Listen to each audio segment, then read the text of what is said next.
in your charms. Oh, I wanna kiss you all over, running my hand through your hair. Oh, I know a place where love is.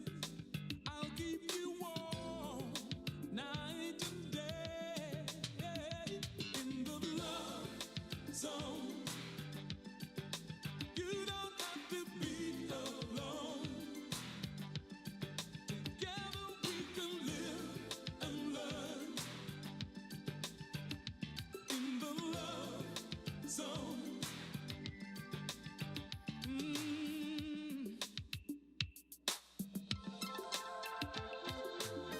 Come rest your head on my shoulder, and we'll count the stars in the night. I wanna feel you beside me, oh, just holding you tight. I wanna give you a little tenderness, letting you know that you're loved. I wanna hold you close to me to keep you warm night and day, yeah, in the love zone. You don't have to be alone. Together we can live and learn in the love zone. Oh baby, don't you know I'll do the best I can to be good for you. But when love's a guarantee, there is no mystery. You'll never be a stranger out there on your own in the love zone. Come with me, baby.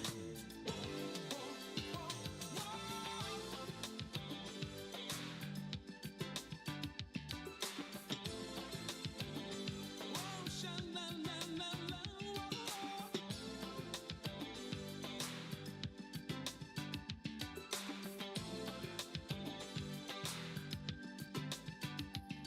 Your love made the difference in my life. You'll never be alone.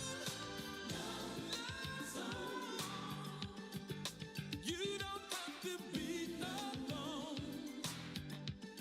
Together we can live and learn in the love zone. Come along with me, baby. I'll keep you warm night and day. Come rest your head on my shoulder. Come with me, baby. We can get the stars every night. Oh, I wanna feel you beside me, baby.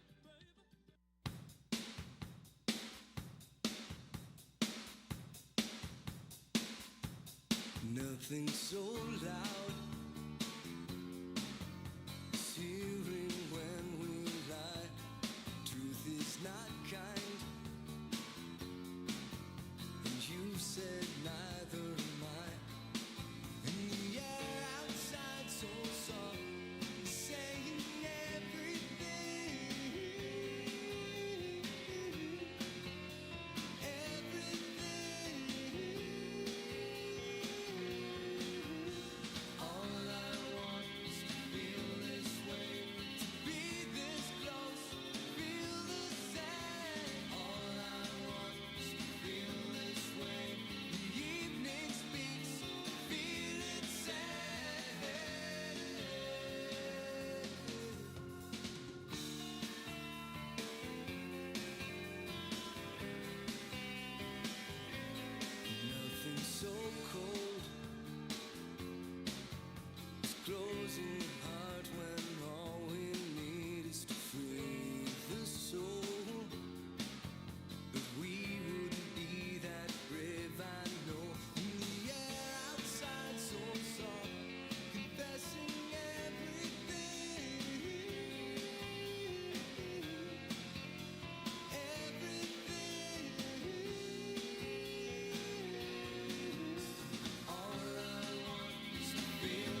seem to be anyone around.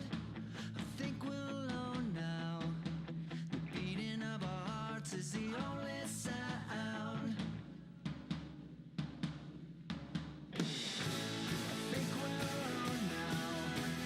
There doesn't seem to be anyone around. I think we're alone now. The beating of our hearts is the only sound. I think we're alone.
Maybe someone else's sweetheart, fighting someone else's war. And if you suffer for the millions, then it's what you're fighting for. Someone believes in only light of day, someone strong enough to show the way, someone everyone believes in, someone who will stand by you. And I will be your heart and mind. My love is on the line. I know it's how I'm gonna stay.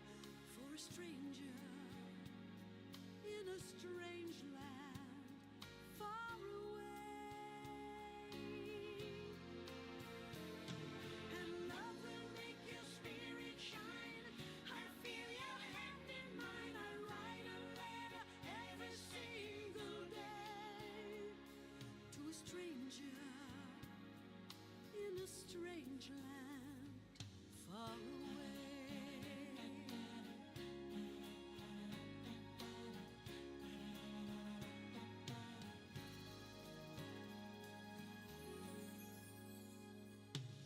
May we share the most tomorrows. I will hear you when you cry. Should we let it come between us, never knowing how we live or die? I will walk you through the pouring rain. I will help you learn to live and love again. Give 'em hell before you know the heaven, but send you home again. And I will be your heart and mind. My love is on the line. I know it's how I'm gonna stay. To a stranger in a strange land far away.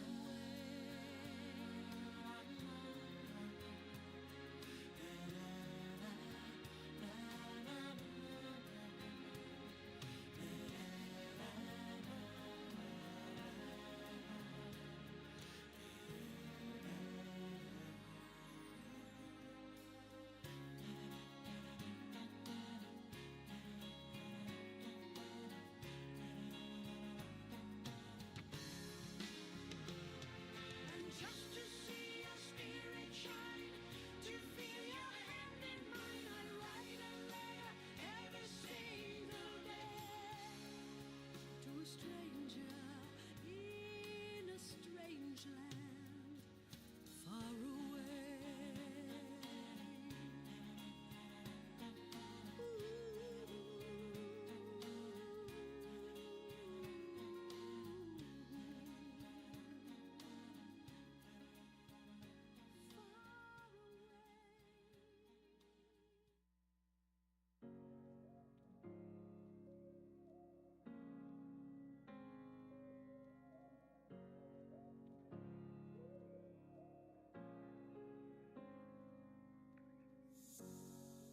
It's a classic me mistake. Someone gives me love and I throw it all away. Tell me, have I gone insane? Talking to myself, but I don't know what to say. 'Cause you let go, and now I'm holding on. I guess you don't know what you got until it's gone. Sometimes you gotta lose somebody just to find out you really love someone. Oh, and I do, and I do, and I do, yeah. Sometimes you gotta lose somebody just to find out you really love someone. Oh, yeah. Sometimes you gotta lose somebody. So don't tell me it's too late. Hearts are made to bend, baby, please don't let me break it. I knew I should've stayed, 'cause now you're moving on, and I don't know what what to say, cause you let go. And now I'm holding on. I guess you don't know what you got until it's gone. Sometimes you gotta lose somebody just to find out you really love someone. Oh, and I do, and I do, and I do, yeah. Sometimes you gotta lose somebody just to find out you really love someone. Oh, yeah. Sometimes you gotta lose somebody. Sometimes you gotta lose somebody.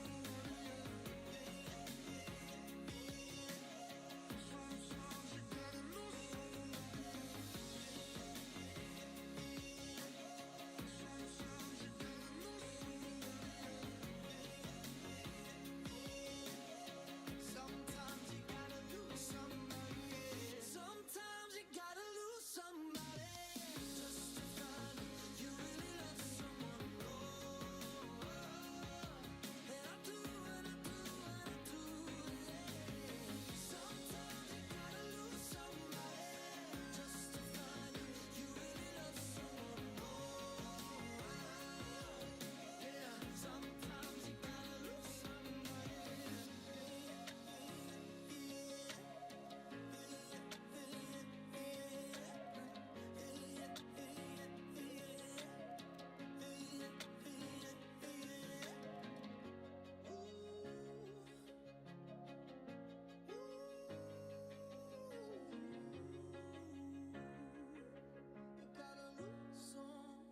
You gotta lose somebody.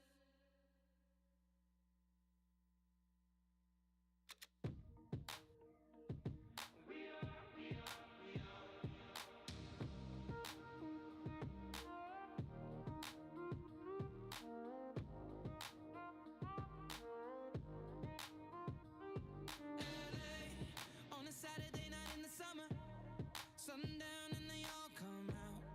Lamborghinis and they rented Hummers. The party's on, so they're heading downtown. Everybody's looking for a come up, and they wanna know what you're about. Me in the middle with the one I love it. We're just trying to figure everything out. We don't fit in well, cause we are just ourselves. I could use some help getting out of this conversation.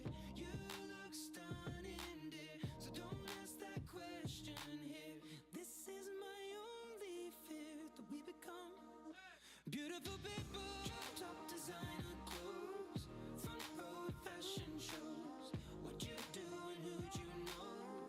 Inside the world of beautiful people. Champagne and rolled up nose, prenups and broken homes. Surrounded but still alone.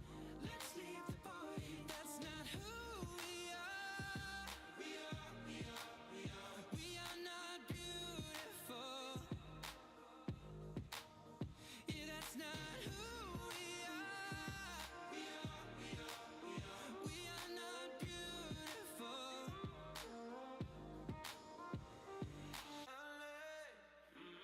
Drove for hours last night and we made it nowhere.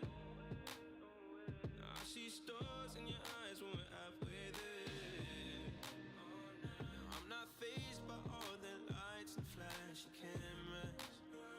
Cause with my arms around you, there's no need to care. We don't fit in well, we are just ourselves. I could use some help getting out of this conversation here. You look stunning, here, so don't ask that question here. This is my only fear, that we become beautiful people. Top designer clothes, front row at fashion shows. What you do and who'd you know? Inside the world of beautiful people. Champagne and rolled up nose, prenups and broken homes. Surrounded but still alone. Let's leave the party. That's not who we are. We are not beautiful. Yeah.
Okay. The study session is now called to order. Would the clerk please call the roll? Yes. Mayor Kaufman, Here. Mayor Pro Tem Johnston, Here. Councilmember Bergen, Here. Councilmember Berzins, Here. Councilmember Coombs, Present. Councilmember Gruber, Here.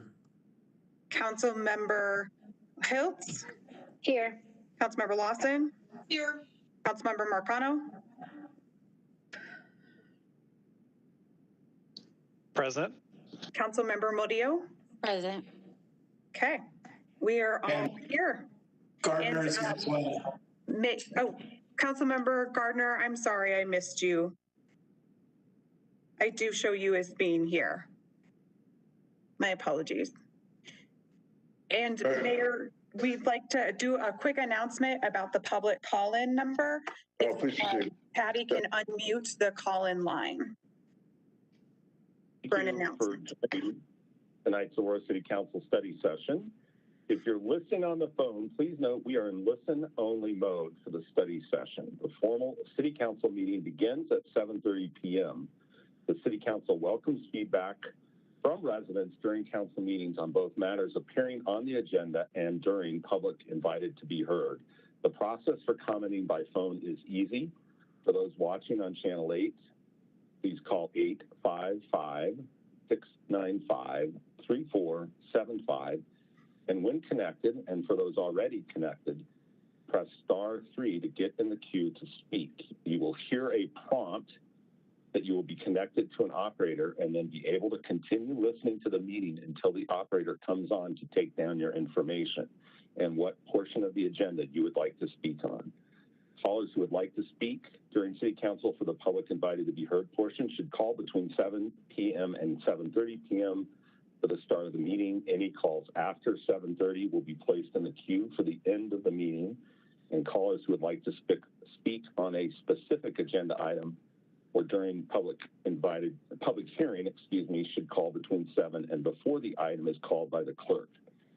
Depending on volume, it may take a while to be connected to the operator.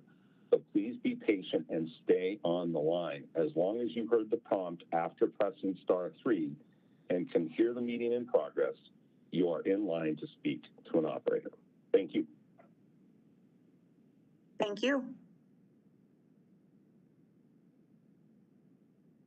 Mayor, you're muted.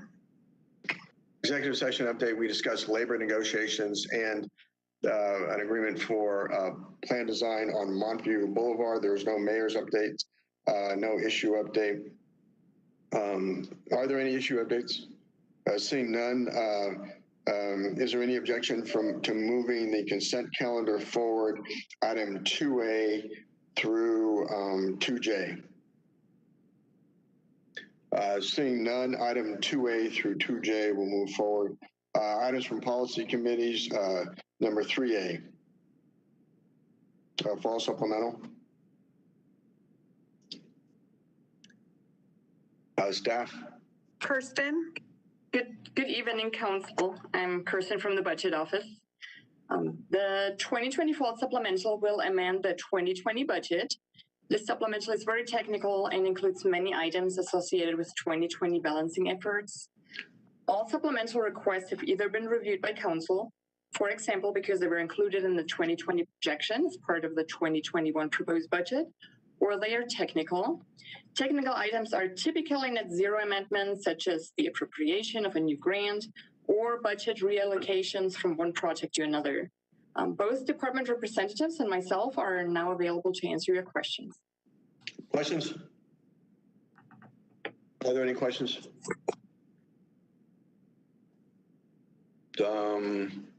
Seeing none, thank you very much for the presentation. Would the clerk now please read the title of item number 3B?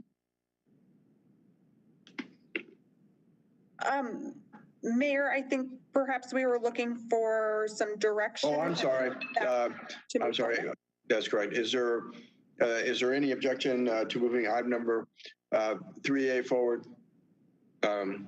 Seeing none, item number 3A will move forward. Would the clerk now please read the title, item number 3B? 3B, this is an ordinance for the city council amending various sections of chapter 130 related to economic nexus, and Trevor Vaughn. Yes. Are there any questions of Trevor?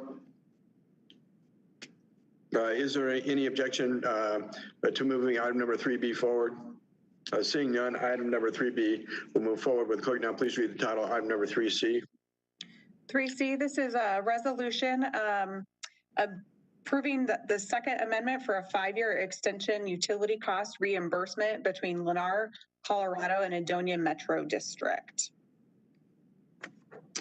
Good evening, Mayor and City Council. Susan, is there a way to allow me to share the brief presentation?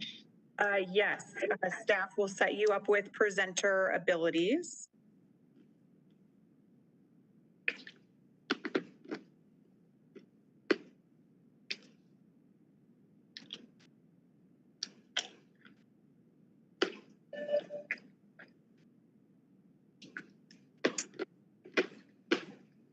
Okay,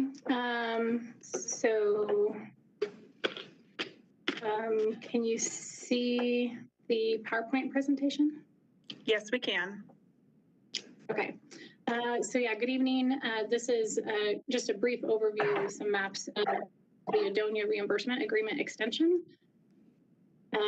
For those of you who aren't familiar with reimbursement agreements, basically they are agreements that we enter in with the development community when they are building infrastructure larger than what they need for their specific development in accordance with our master plans. So if we have, say, a 30-inch diameter pipe that goes through their development to serve properties that extend beyond their development, they're required to build that pipeline and then can enter into a reimbursement agreement for the oversizing of that infrastructure. So the Adonia development started developing back in 2005. And as you can see in the graphic, kind of the left side of the Adonia development, which is south of I-70 and east of 470, it was about halfway developed in 2005. And then in 2008, when development slowed down, paused on their development. There are about 320 acres of residential development. They're constructing the rest of the development right now. In 2005, they entered into a reimbursement agreement with the water department. They constructed, this is Adonia, the location of the development. The green line that you can see is a 30-inch diameter sewer main that they constructed per our master plans. They also constructed a 30-inch water main, as well as some infrastructure in and along the stormwater channel that will also serve other properties. So at that time, the terms of the agreement, which is very consistent with the terms that we require of reimbursement agreements now, that they must use an Aurora Water approved design firm and construction contractor. They have to obtain multiple bids for the work to ensure that it's price competitive. We work with the developer to agree on an eligible reimbursement amount. Those reimbursement amounts have to be backed up with pay requests and invoices for all those eligible costs. And all work is warranted. Since this was some time ago, that warranty has expired, but all reimbursement agreements, we do require warranty of that work. So the original agreement was signed in November of 2005. It was a 15-year agreement with allowance for a 5-year term extension if the area was still under development. 20 years is the typical agreement term. And Adonia received reimbursements via fee credits as well as reimbursements of fees collected by other developments as they tie into that infrastructure. The original amount for water, wastewater, and stormwater can be seen in the table below. So about $1 million for water, $730,000 for wastewater, and $1.1 million for stormwater. For fee reimbursements and that they've received to date. The water reimbursement has been completely satisfied. We still have an outstanding obligation of $568,000 for wastewater and $772,000 for stormwater infrastructure. So the question for this is it's basically a 5-year term extension on the original agreement to allow additional reimbursements for the next 5 years.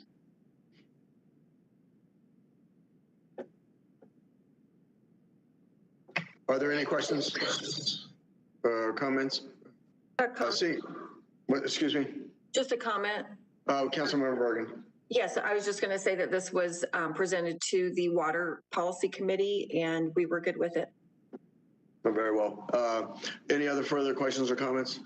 Seeing none, is there any opposition to moving 3D forward? Seeing no opposition, I'm sorry. That was item number 3C.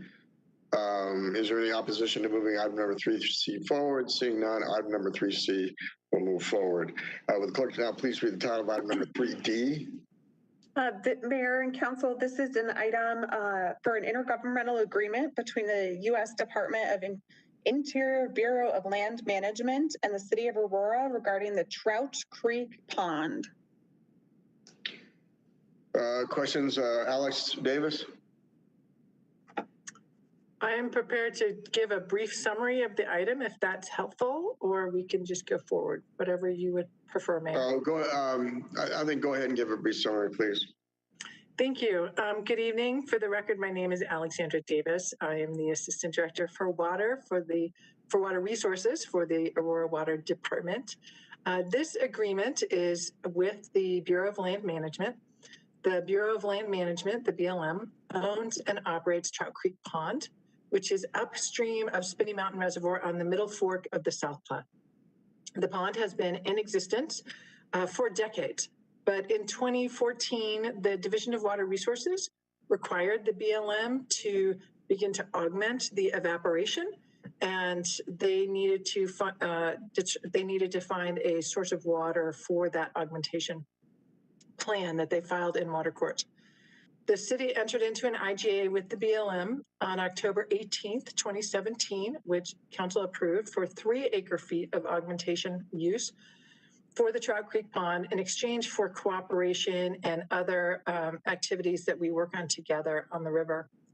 Since that time, the water court case has progressed, and a larger amount of depletions has been requested by opposers, and the BLM is seeking an additional 6.85 acre-feet of augmentation supply. We recommend that the city supply that 6.85 acre-feet of additional augmentation water to the BLM at Spinney Mountain at a cost of $550 per acre-foot. And until and if the BLM is able to negotiate with the city of Thornton to cover that amount of water in the future. The BLM does have an agreement with the city of Thornton surrounding that pond, and the BLM has reached out to Thornton to see if they will cover the 6.85 acre-feet of water. The agreement in front of council at the study session tonight is a 10-year lease with the ability to extend it for another 10 years. Are there any questions? Questions? Comments? Seeing none, is there any, Councilmember Coombs? Sorry. So just, following up, we did also approve this at the Water Policy Committee, and one of the things we discussed is that this is part of the recreational fishing that happens in that area that we want to be able to preserve for folks as we're engaging in our water programs. Further questions or comments? Seeing none, is there any opposition for moving item number 3D forward? Seeing none, item number 3D will move forward. Would the clerk now please read the title of item number 13E? 3E is a resolution on firefighter certification and Deputy Chief Cindy Anderson.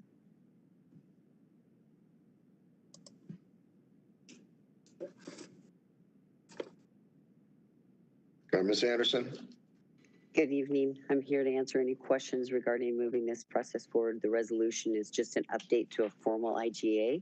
That IGA was put in place in 1996. So we combined all the addendums, cleaned up to current language, and moving it forward through the process. The resolution is attached. Sure. Are there any questions to staff? Seeing none, the question before us is whether or not to move item number 3E forward. Is there any opposition? Seeing no opposition, item number 3E will move forward. Would the clerk now please read the title of item number 3F? This is a new ordinance for the city regarding marijuana delivery within the city, and Robin Peterson is available. Good evening, Mayor and Council. This is Robin Peterson. I'm the manager of the Marijuana Enforcement Division. On November 4th, the committee met with various stakeholders such as the marijuana industry, license owners in Aurora, social equity advocates, and et cetera to discuss marijuana delivery and social equity.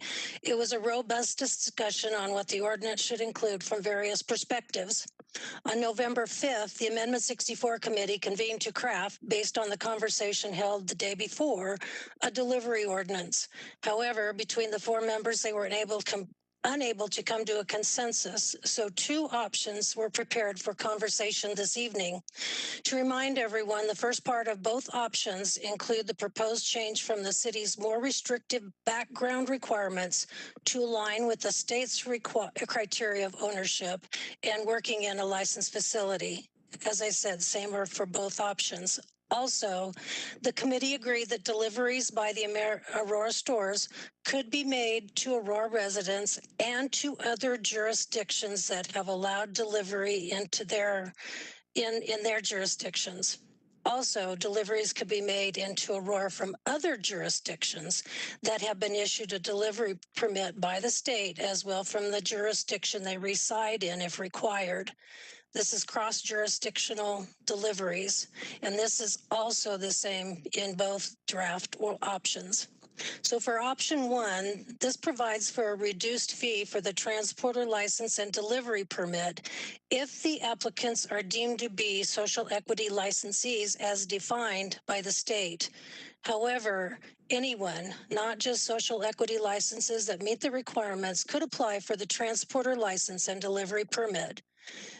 It is also the intent the committee believes the stores will be allowed to deliver marijuana using their own employees if the store receives a delivery permit.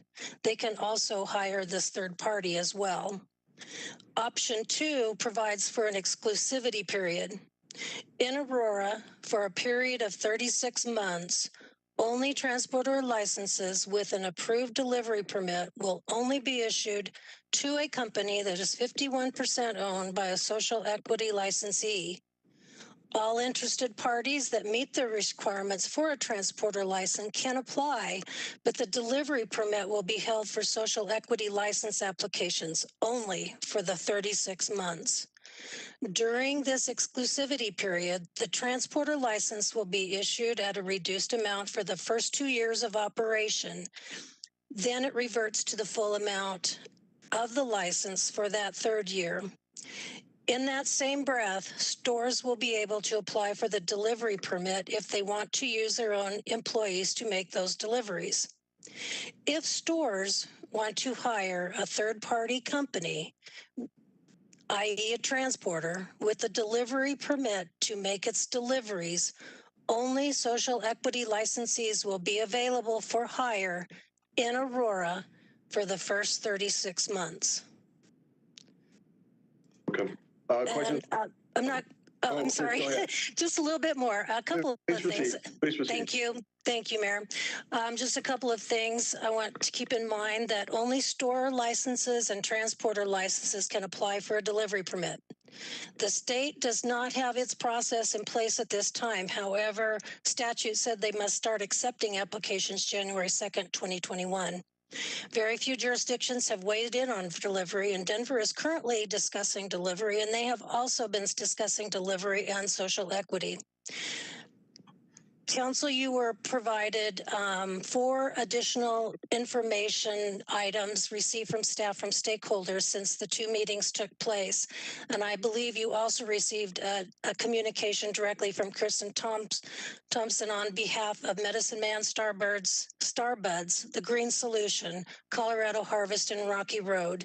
These companies represent 10 of our 24 licensed stores, and this item is also dual listed. Staff's question to council is, which option do you choose? And are there any changes or amendments to the options that you do choose? Okay, questions and comments? A question again? Councilmember Coombs.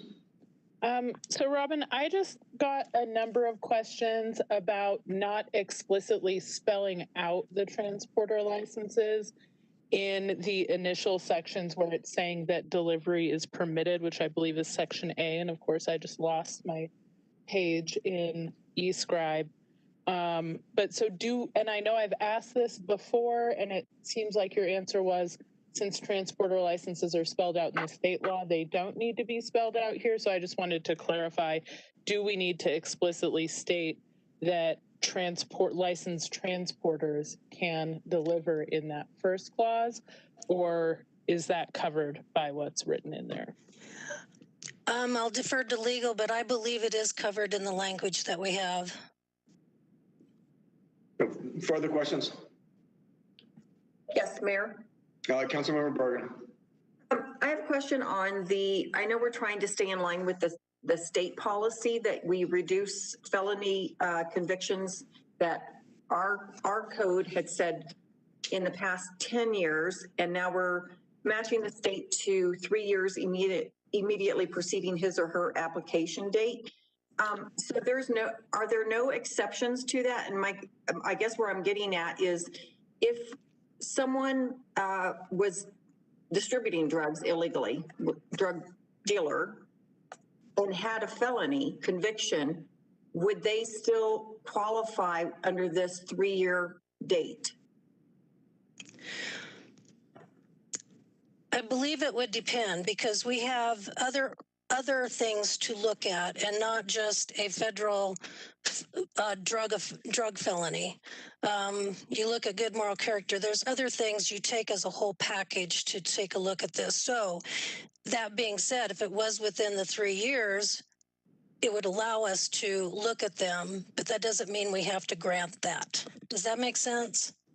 Well, no. Okay.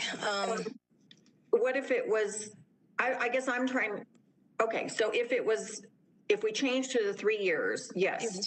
And so if they had a felony 4 years ago for drug distribution, illegal drug distribution, they would under the new law be eligible to participate in marijuana delivery servicing. That is correct. They would be eligible. But again, there's other things that we can look at that may decide that they're ineligible. Okay. But that's not the only thing we can use that for, the 4 years or the 3 years, excuse me. And then my second question, you mentioned that the state does not yet have processes in place for the delivery services. That is correct. I talked with them today, and they're still working on how the logistics and how that's all going to play out after they receive their applications on January 2nd. So is it your opinion, I guess, an opinion that the current model that we have with the operators in our city that have invested a lot of time and money into doing a very, proper operation, very high quality, that we would start with them first as far as delivery services to ensure the quality process? I'm not sure we would. Are you talking about giving delivery permits to the stores first? I don't think there was any first on who would be able to deliver. If they apply to the state and they meet all the requirements, then they would be issued a permit, and we would look at that too. There's a lot of things that have to happen after they even get the application. State's going to have to go in and inspect the cars and make sure that they have all the GIS, all of the safety measures. They have to look at the stores to make sure that they have the process in place for to take the delivery. Oh, I can't think of the word. To take that, I can't remember, can't think of that word. To take the order and then process it, process it in the way that it is supposed to be processed. So there's a lot of things so the state isn't going to be issuing these things right on the first or the second. They have a process they have to go through in order to say yay or nay. And so we have that ability to take that time to make sure that we marry up our process with what the state does, just so that we are not providing another hurdle or a obstacle in their way. Then if they're ordering from whatever, they're doing a delivery order like you would right now with like a DoorDash, you give your credit card, but that's illegal, right? You have to use cash? No, they can use credit cards. Yeah. Can, okay. Yeah. Okay, thank you. Mayor. Councilmember Coombs. So sorry, Robin, I had just another kind of language cleanup question. So in E, section E, it talks about the agent of the store. Yes. Delivering. Do we know what that means? Is that the employee, or is that meant to encompass everybody? I can defer to legal, but our conversation was that agent is going to refer to the store owner and also the transporter that they may want to hire, because that transporter would be an agent of that store to make its deliveries for them. Okay. So that employee that is employed by the store, they would also be an agent of that store. Although they're an employee, but they're both considered agents on the delivery. And so that is why legal used agent in there and not the specific language of, transporter and all that. So as long as we understand that and we make sure that people understand that's what we mean, our intent is using agent. Robin, go ahead. I'm sorry. Can we go ahead and have just like a definition somewhere, just so that's clear, what the agent is? And then in section D, I just wanted to make sure this is like a list of the different types of product and how much is permitted. So where it says no more than, none of those clauses are modifying each other. It's just a list. Right. In section Correct. D. Okay. Yeah, those are the state limits. Okay. Further questions or comments? Robin, in terms of your best professional judgment, is there a staff recommendation for the best option?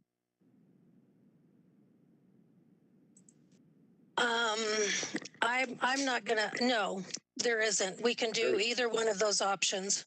Okay. Mayor. Councilmember Gardner. Thank you. I want to talk a little bit about the exclusivity piece for context for the council members that weren't at the Amendment 64 committee meeting, and then also talk a little bit about where the idea for the discounted fee or what's kind of morphed into a grant, where that came from.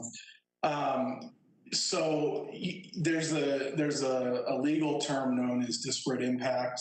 Essentially, if you have a policy in place that impacts a protected class more so than other classes, you have the risk of legal action, of being sued, right? And at our Amendment 64 committee meeting, one of the things the attorneys advised against was a exclusivity for social equity applicants. Now, most people are probably aware the social equity definition is race neutral. There's no mention of race or any other protected class as it pertains to the definition in state law. However, if we were to only allow for 36 months exclusivity for social equity applicants, there could be protected classes that are negatively impacted, and the city could face legal action for that. That same concept exists in lending and housing and a lot of other areas. So one of the ideas that I had thrown out at the Amendment 64 meeting was essentially doing a discounted fee for social equity applicants rather than allowing or giving us exclusivity to one group, using that fee to incentivize the activity that we want to see. So if we want to see more social equity applicants, discounting that fee fairly significantly, and I think the proposal is 75%. And instead of running the risk of the legal action through exclusivity, using that fee to incentivize the action we want to see. Of the two options proposed, I am in favor of the first one. I'm not in favor of the second one, because the second proposal essentially does exclusivity and then also discounts the fee. And really what I was aiming to do was use the fee to incentivize social equity applicants. So I just wanted to clarify that and why those two options exist in these proposals for the other council members who weren't there. What are the questions or comments? Mayor. Councilmember Coombs. Actually, I'll let Berzins go first because she's been waiting to go for a while. I'm sorry. Councilmember Berzins. Thank you.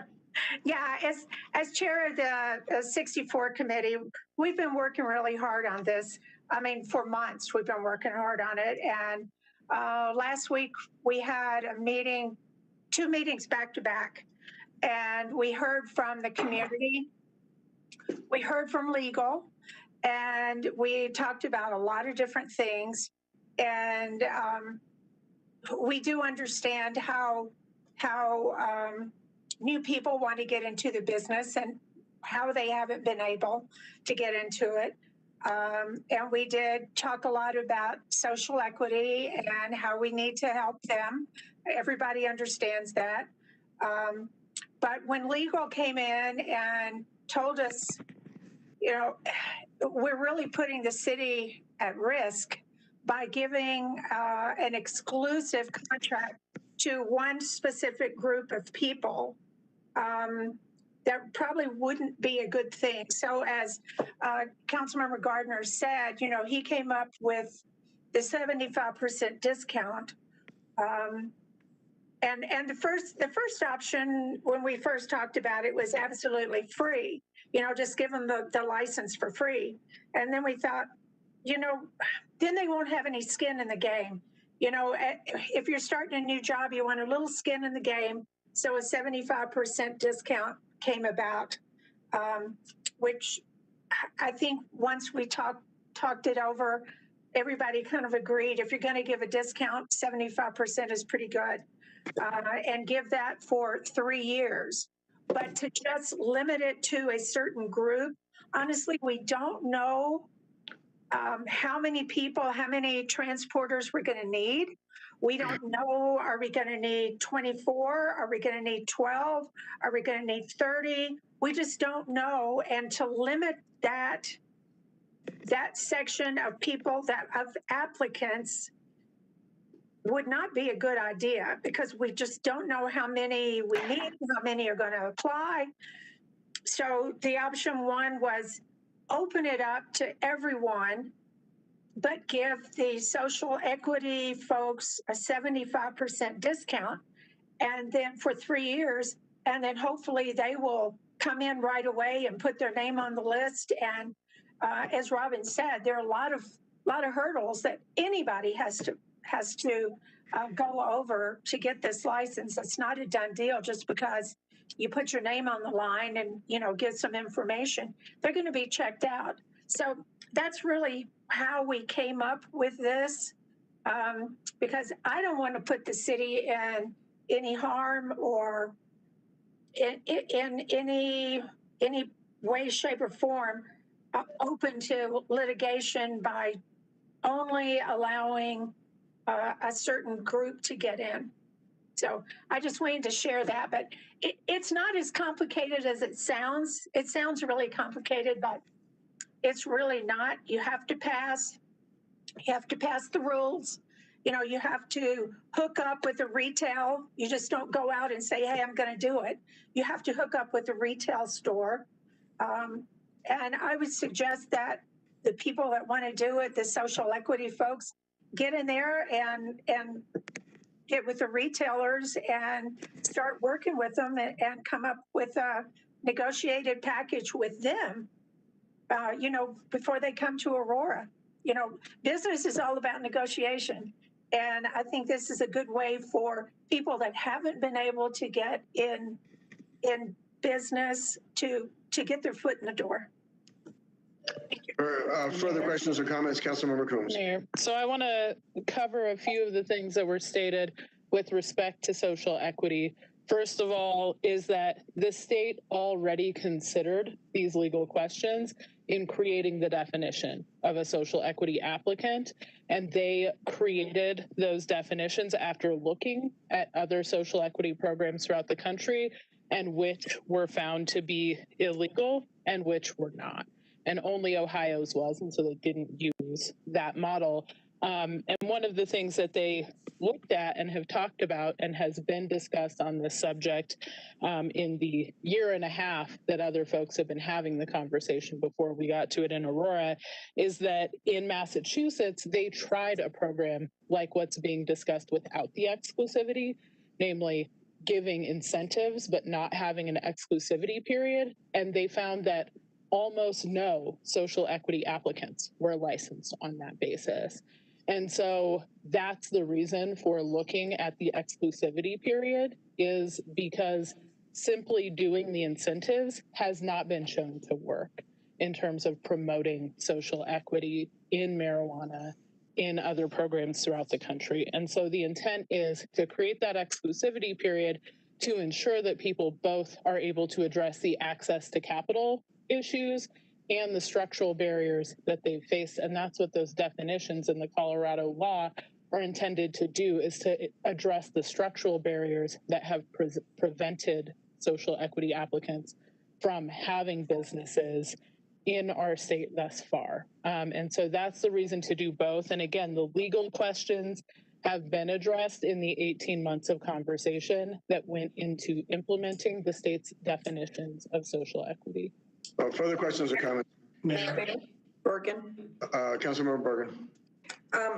So I have a question on, actually, so I don't like giving favoritism to anybody. I think everybody, you know, can apply, and if you, I think as Councilmember Burson said, negotiate with the stores. I don't think the city should be involved in showing favoritism. That's my opinion. I do have a question on the fees, because if we're looking at a 75% discount for 3 years, what is that amount? Can staff answer that? Robin? We haven't really landed on that. We did talk about a $2,500 fee. The state has, I believe, a $10,000 fee, so there's still a heavy lift there. So our fee for the delivery service would be around, we're looking at 2,500. So then it would be 75% off of the 2,500? Yes, that's Okay. what we discussed, yes. Then I guess there's discussion as fees are often considered a way around taxing. So is that why the ordinance now says grant instead of fees? Yes, it is, Councilmember. So it's just a way to get around that? I mean, we're not going to get challenged? Well, grants are easier to defend than reduction of fees. Grants, think of it like a scholarship. It's easier to give scholarships to universities for people who have grown up in any disadvantaged manner. But to reduce the fees is to say, well, fees get challenged more than grants, and grants are easier to defend for the city. So the reason we're offering a discount on the fees or the exclusivity of no other competition in the city, but just allow people for 36 months to have exclusivity is because there's a barrier to entry. So is the barrier the money, that they don't have the money to invest in a business? I mean, that's the policy. There's no loans out there in the marketplace?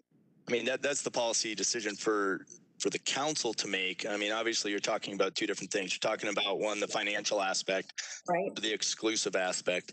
One thing to state with the state did come down, did create and spend the time doing social equity. However, the state didn't define the benefit other than a financial benefit. So the state, in its very last section, states that if you qualify as a social equity licensee, you may be eligible. So it doesn't even say you are eligible, but you may be eligible for incentives available through the Department of Revenue, including but not limited to a reduction in application or license fees. The state does not exclude anybody in there. So if we do exclude in ours, we would be going beyond what the state has as far as a social equity benefit. If you want to stay with the state, that would be some sort of fee aspect, and you would go with within our legal discussions, we've determined that the grant is an easier form to defend than a grant program to give benefit to people who have been economically disadvantaged. Okay, so you mentioned social equity, that the state has defined it. What is the definition? I mean, how are we defining it in this particular situation for the marijuana delivery? So we did adopt the state, meaning the state's the one who makes the decision on social equity if the applicant qualifies, and they did put down a list of what you have to qualify by, and one is you have to be a Colorado resident. You can't have a license that is under some form of suspension, and then you've demonstrated. Go ahead.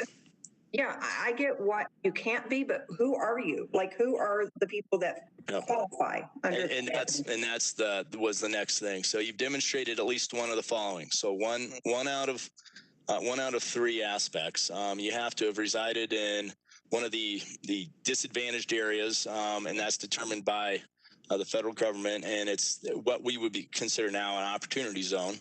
From 1980 to 2010, you have to reside for 15 years, and you would have to provide some sort of documentation that you resided there. That is one, and you only have to meet one of the three. The second one is you have to have some form of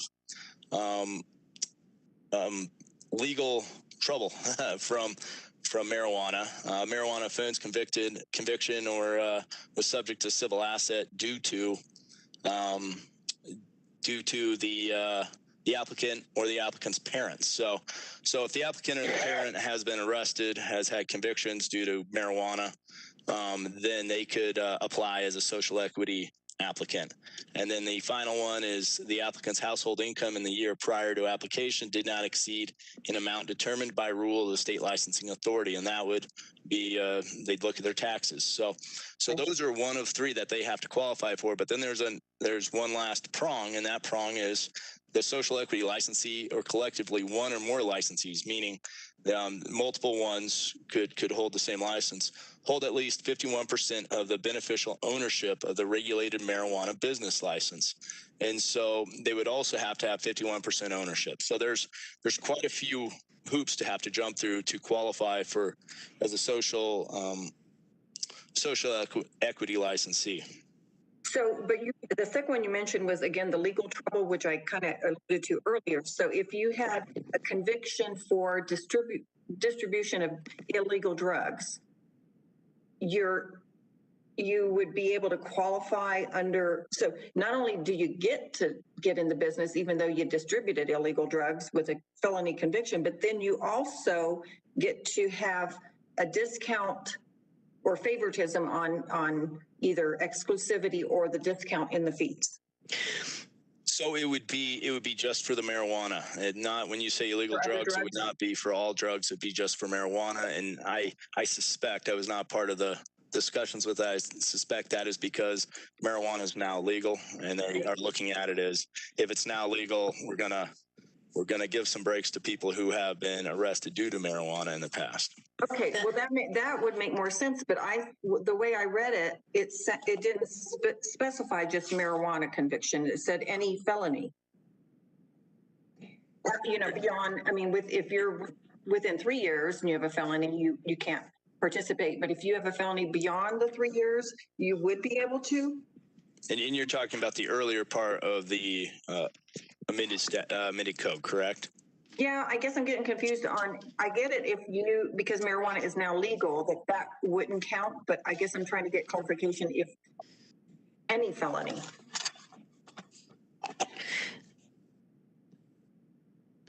In the statute, it talks about marijuana conviction. In the statute? Okay. Yeah. All right. In the rules, excuse me, in the rules that are interpreting the statute. And I guess we're talking about two different things. If you're talking about for social equity, it's just marijuana. Got it. If you're talking about our changes prior up in the ordinance for who can apply for licenses and employees working and so forth, we are getting more in state line with their criteria. Now that is separate from the social equity discussion. Okay, thank you. Mayor Johnston. Mayor Pro Tem Johnson. Thank you.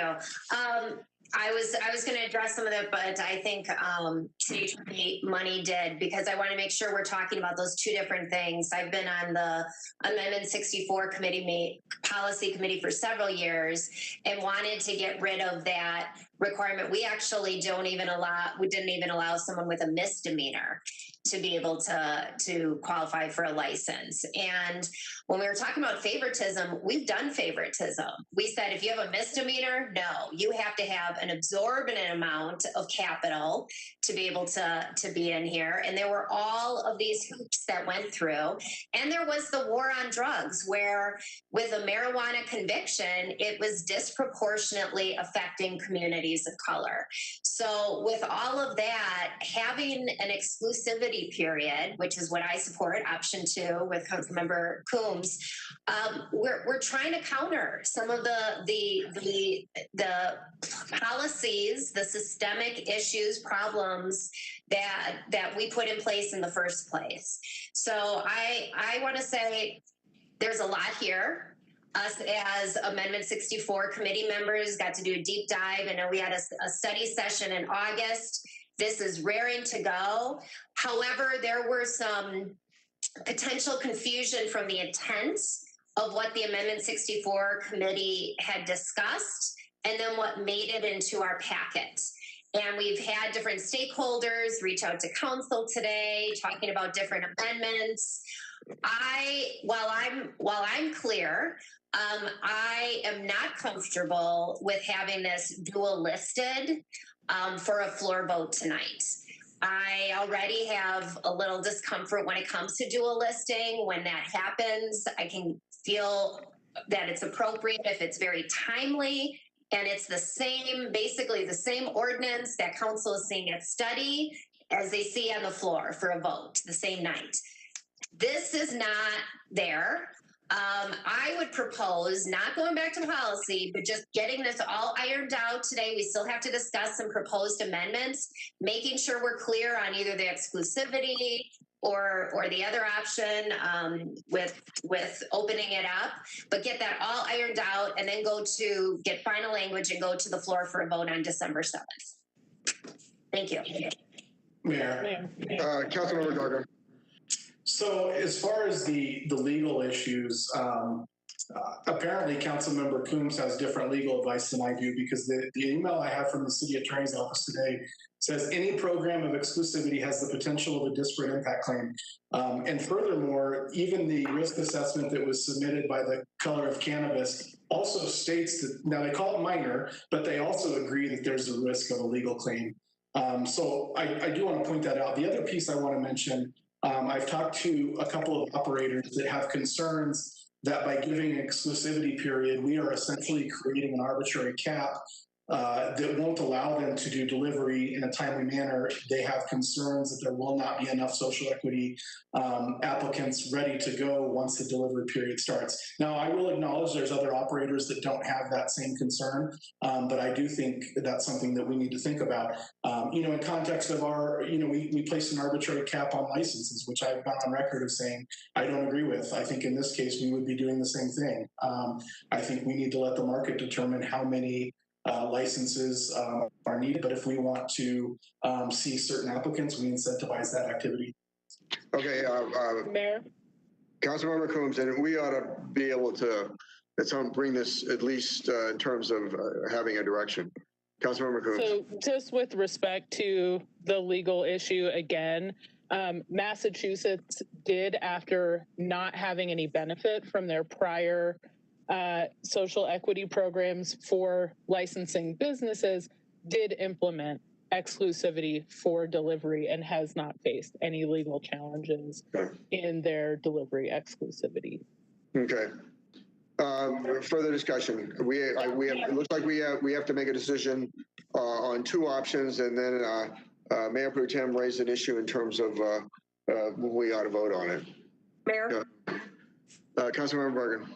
Yeah, I do not like the idea of it being dual listed tonight, where we really, us who've not been on the marijuana committee are having to digest all of this and the two different options, and we have emails from different operators. It would be nice to have a little more time. Okay. So let me ask this question first. Is there any objection for dual listing it tonight? Is there objection? Yes, Mayor Pro Tem. Further object. I object. Further objection. Gruber objects. Okay. Further objection. Persons. Gardner. Okay. Okay. A majority have arisen. So then the next question then is what option? That we have two options before us. I thought that's why we were not dual listing it. So that we Well, don't we have to make that decision now though? Yeah, we still have to decide which version of the ordinance is coming forward to the floor on December 7th. So we have to decide a version. Councilmember Gardner? Well, I would move for version 1. Okay. Is there objection to version 1? Object. Object. I would like to speak. Yes. Comment? Councilmember Berzins. Thank you.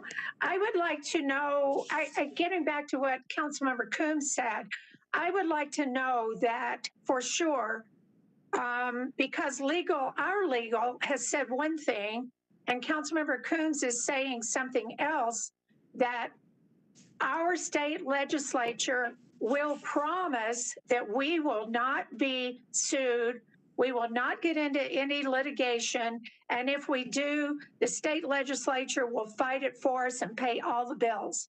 Because I don't believe it. I did not say that. Okay, well, basically, but I don't believe that they are guaranteeing that we will not open ourselves up to any litigation.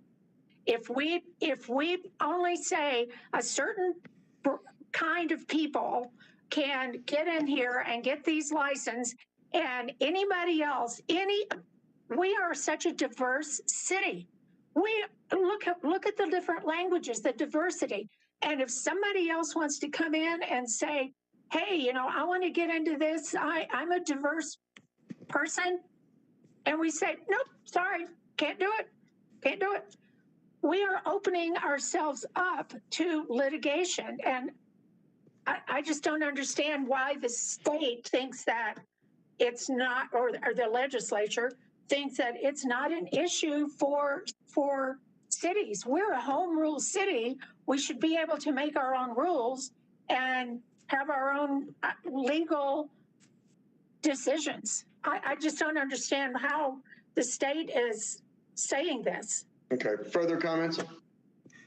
Mayor, Councilmember Coombs. the state didn't say that we have to do X, Y, or Z, but they've been through a lot of discussions vetting these definitions is the point. And similar programs have been implemented without legal challenge. I'm not saying the state said, you, Aurora, here's your legal advice. That's not what I'm saying at all. Okay. I misunderstood then, because I thought that's what you said. And I mean, Aurora, Colorado is not like Massachusetts or Los Angeles or whatever. No two cities are the same. Okay, thank you. Further discussion on whether to move option number 1 forward. Further discussion. Gruber. Councilmember Gruber. So the point I want to make is that we should never put ourselves in a situation where we know we're setting ourselves up to be sued, that we're going to be, this will be litigated. I think that restricting that competition would do that to us, and I find that not to be a very prudent move for the city to make. Very well. Further discussion on option number one? Is there objection to moving option number one forward?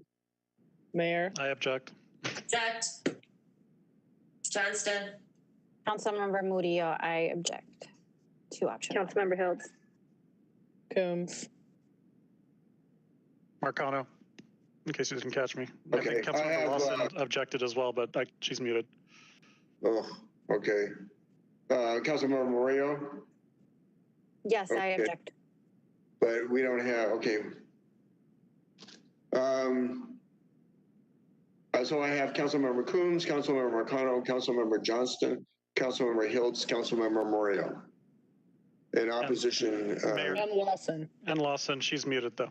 She just raised her hand again. Nope. Okay. You're still muted. Sorry, Angela. Angela, can you? Okay. Yes. Okay. Opposition to one. Okay. Then is there opposition to the second? Is there opposition to the second option? Yes. Okay. Well, let me put it this way. Doesn't matter. Okay. Those in opposition or those who are in opposition to option number one, supportive of option number two, Councilmember Coombs, is that the case? I mean, I support number two. Yeah, I can't speak for everyone else. Councilmember Marcano? Yes, I support number two. Mayor Pro Tem Johnson? Yes, I support two. Councilmember Hiltz? Yes. Councilmember Murillo? Yes. Councilmember Lawson? Yes, I support two. Option number two will move forward. Mayor, I have a question for legal. Yes. Councilmember Persons. Thank you. Mr. Money, should we have broken that down into two different questions? I mean, shouldn't we have a question, do you support delivery, number one, and then the second part? Instead, we've just thrown it all into one. I mean, you could do that. You could divide and pass delivery and do the social equity piece later, or you could do it all as one. So it really is up to the policymakers. Mayor Dave Gruber. Councilmember Gruber. We also haven't discussed the intercity transfer of product to allow Denver to sell product into Aurora and Aurora to sell product, Denver or other cities to sell product into Aurora, Aurora to sell into other cities, the impact on medical marijuana on the city and issues like that. To say nothing of, as Mayor Pro Tem Johnston had said, we've received many comments just in the last few hours from the industry saying that they have concerns about both of these that we have on the agenda tonight. I think both of them, if we're going to go with option number two, there are just deeper issues that may take quite a while to resolve tonight. Mayor? Councilmember Bergen. I thought we were not dual listing it tonight. We are not. Okay, we're not. So we're looking only at the exclusivity version to move forward to December 7th. And we have a lot of disagreement on the legal action. I mean, there's trade group in Los Angeles, California that recently sued the city over its plan to offer delivery licenses exclusively to social equity applicants. So can we get a cost to the city if we are sued, and what attorney fees and all that would, so I'm concerned about being sued, but I'm also concerned that we won't even have enough delivery services to meet demand. Well, we will have another opportunity to, we will have two opportunities to vote on it and two opportunities to amend it further going forward. But with staff, I mean, the majority have arisen to move option number two forward. Yes, I'm asking staff to give me a cost analysis of what potential legal cost would be to the taxpayers. City Attorney's Office. We can look at some claims. Let's say if it does come down to some form of disparate impact claim, we could look at what some other cities have had to pay in legal fees, any type of damages and so forth. We can track something down. Okay, further questions or comments? Mayor Johnston? Mayor Pro Tem Johnson. Just given what Councilmember Gruber said, could we have Robin talk about the interjurisdictional or cross-jurisdictional delivery so we can get that solidified? Sure. You want me to explain what that is? Okay. What the committee had agreed upon, I believe, was that Aurora stores could deliver to Aurora residents and also to any other jurisdiction that allowed delivery into their city. Now, the next one was that, okay, since we're delivering into their city, we said, okay, you guys can deliver other cities like Denver, for example, could make a delivery into Aurora because they have allowed delivery in their city. And we're stating that they can come into our city to deliver to our Aurora residences. Does that make sense and clear? But again, it has to be excuse me, I'm sorry, go ahead. Well, there are two questions on that. So the first one is tax related, as far as how do we ensure that the taxes are taken care of? And the second is medical marijuana, since we don't have that in Aurora. From what I understand from legal is that we cannot accept any deliveries of medical marijuana into the city because that would be a sale, because we'd be receiving sales tax from that sale. The sales tax is given to where it is delivered. So if Denver delivered into Aurora, that Denver store is going to have to pay Aurora tax, and it would have to have a sales tax license. It would have to remit those taxes on each sale that was given to our city. And not just Denver, it'd be Boulder. It would be anybody that has delivery would have to do that. And us also. Our people, our stores are going to have to take on that responsibility, just like every other company that sells things into other jurisdictions. They all have to remit tax into the other cities that they sell into. Okay. Is there any opposition to reciprocity, which is what Robin just described? Okay, seeing none. Well, I have a question on the medical. Councilmember Bergen. So we don't do medical marijuana, but is medical marijuana taxed at a lower rate than recreational? It's taxed at the regular rate. It does not have a special marijuana tax typically. Okay, so if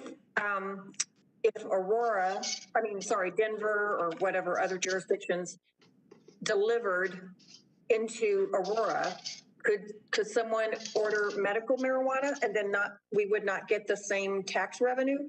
No, because they couldn't deliver the medical into Aurora. They can't order it because it can't be delivered. Okay.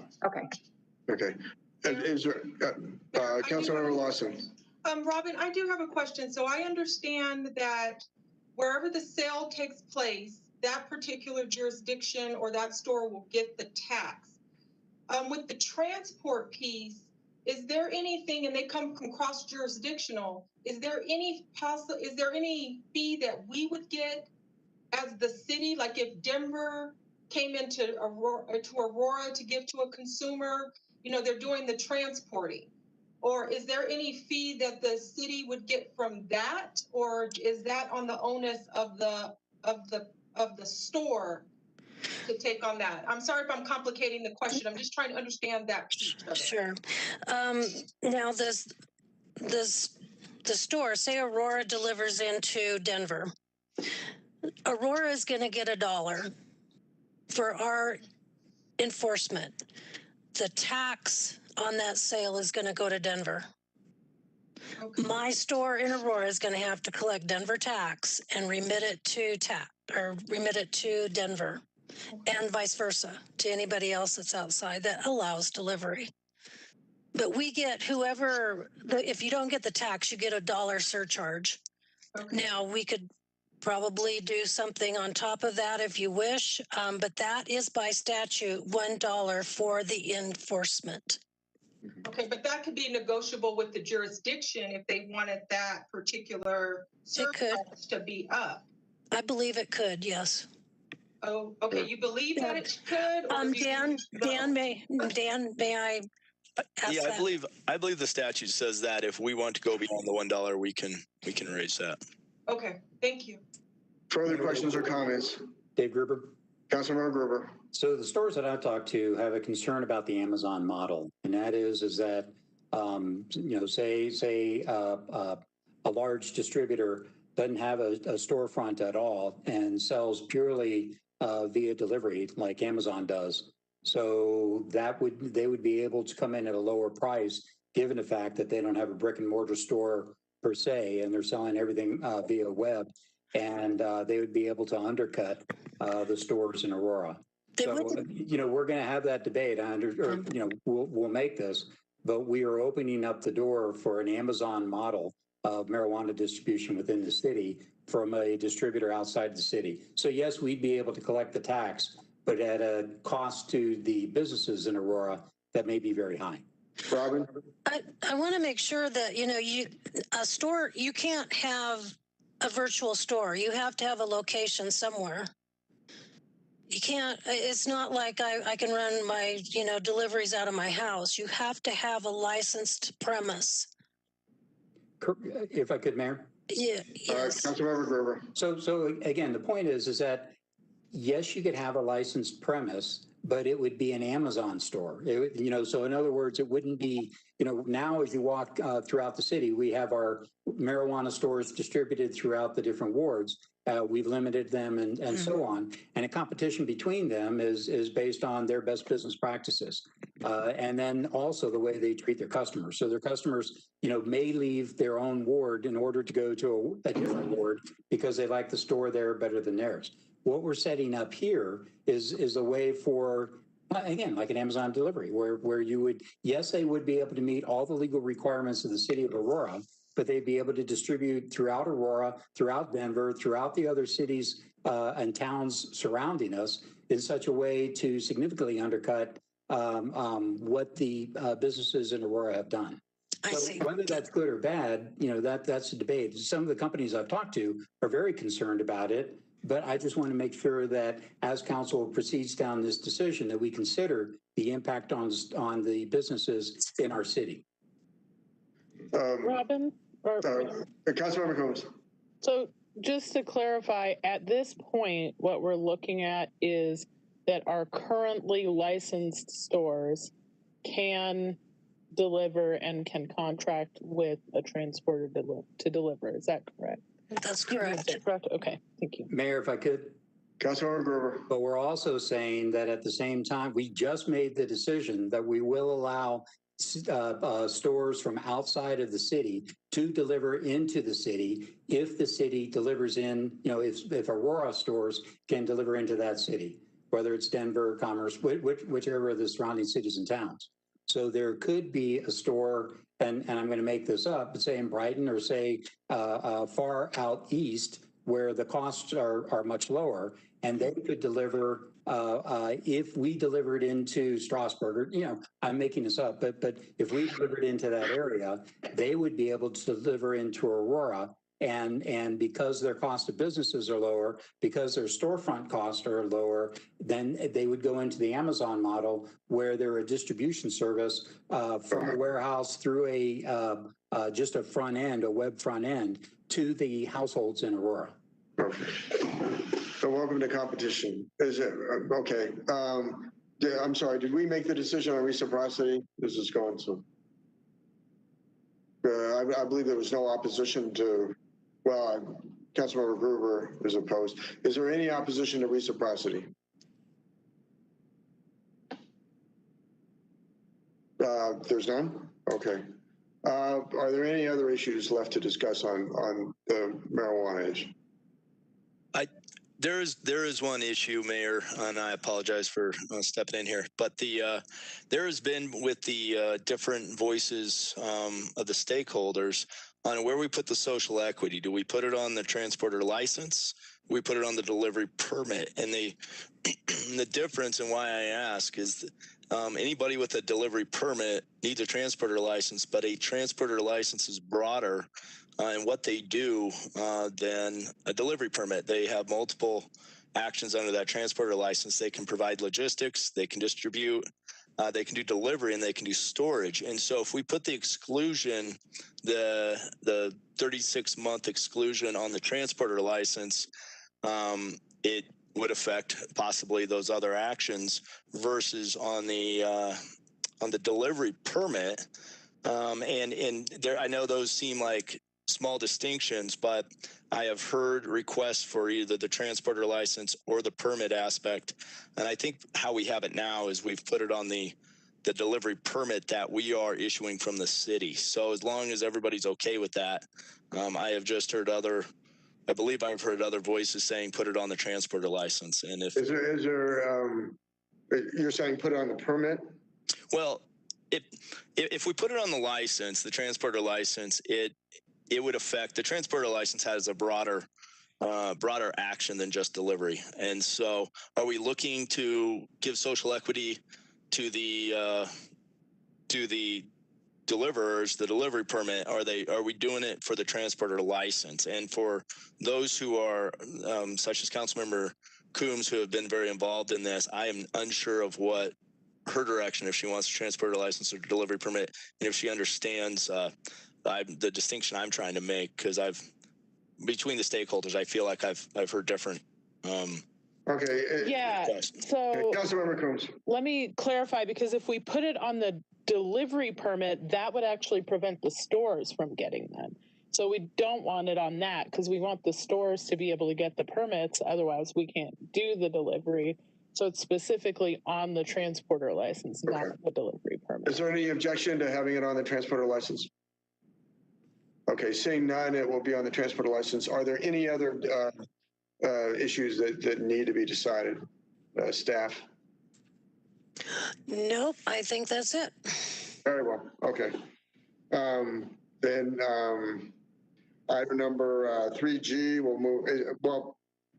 Is there, as we've discussed in 3G in its current form, is there opposition to moving item number, 3F forward? Is there opposition to moving item number 3F forward in the form that we've discussed?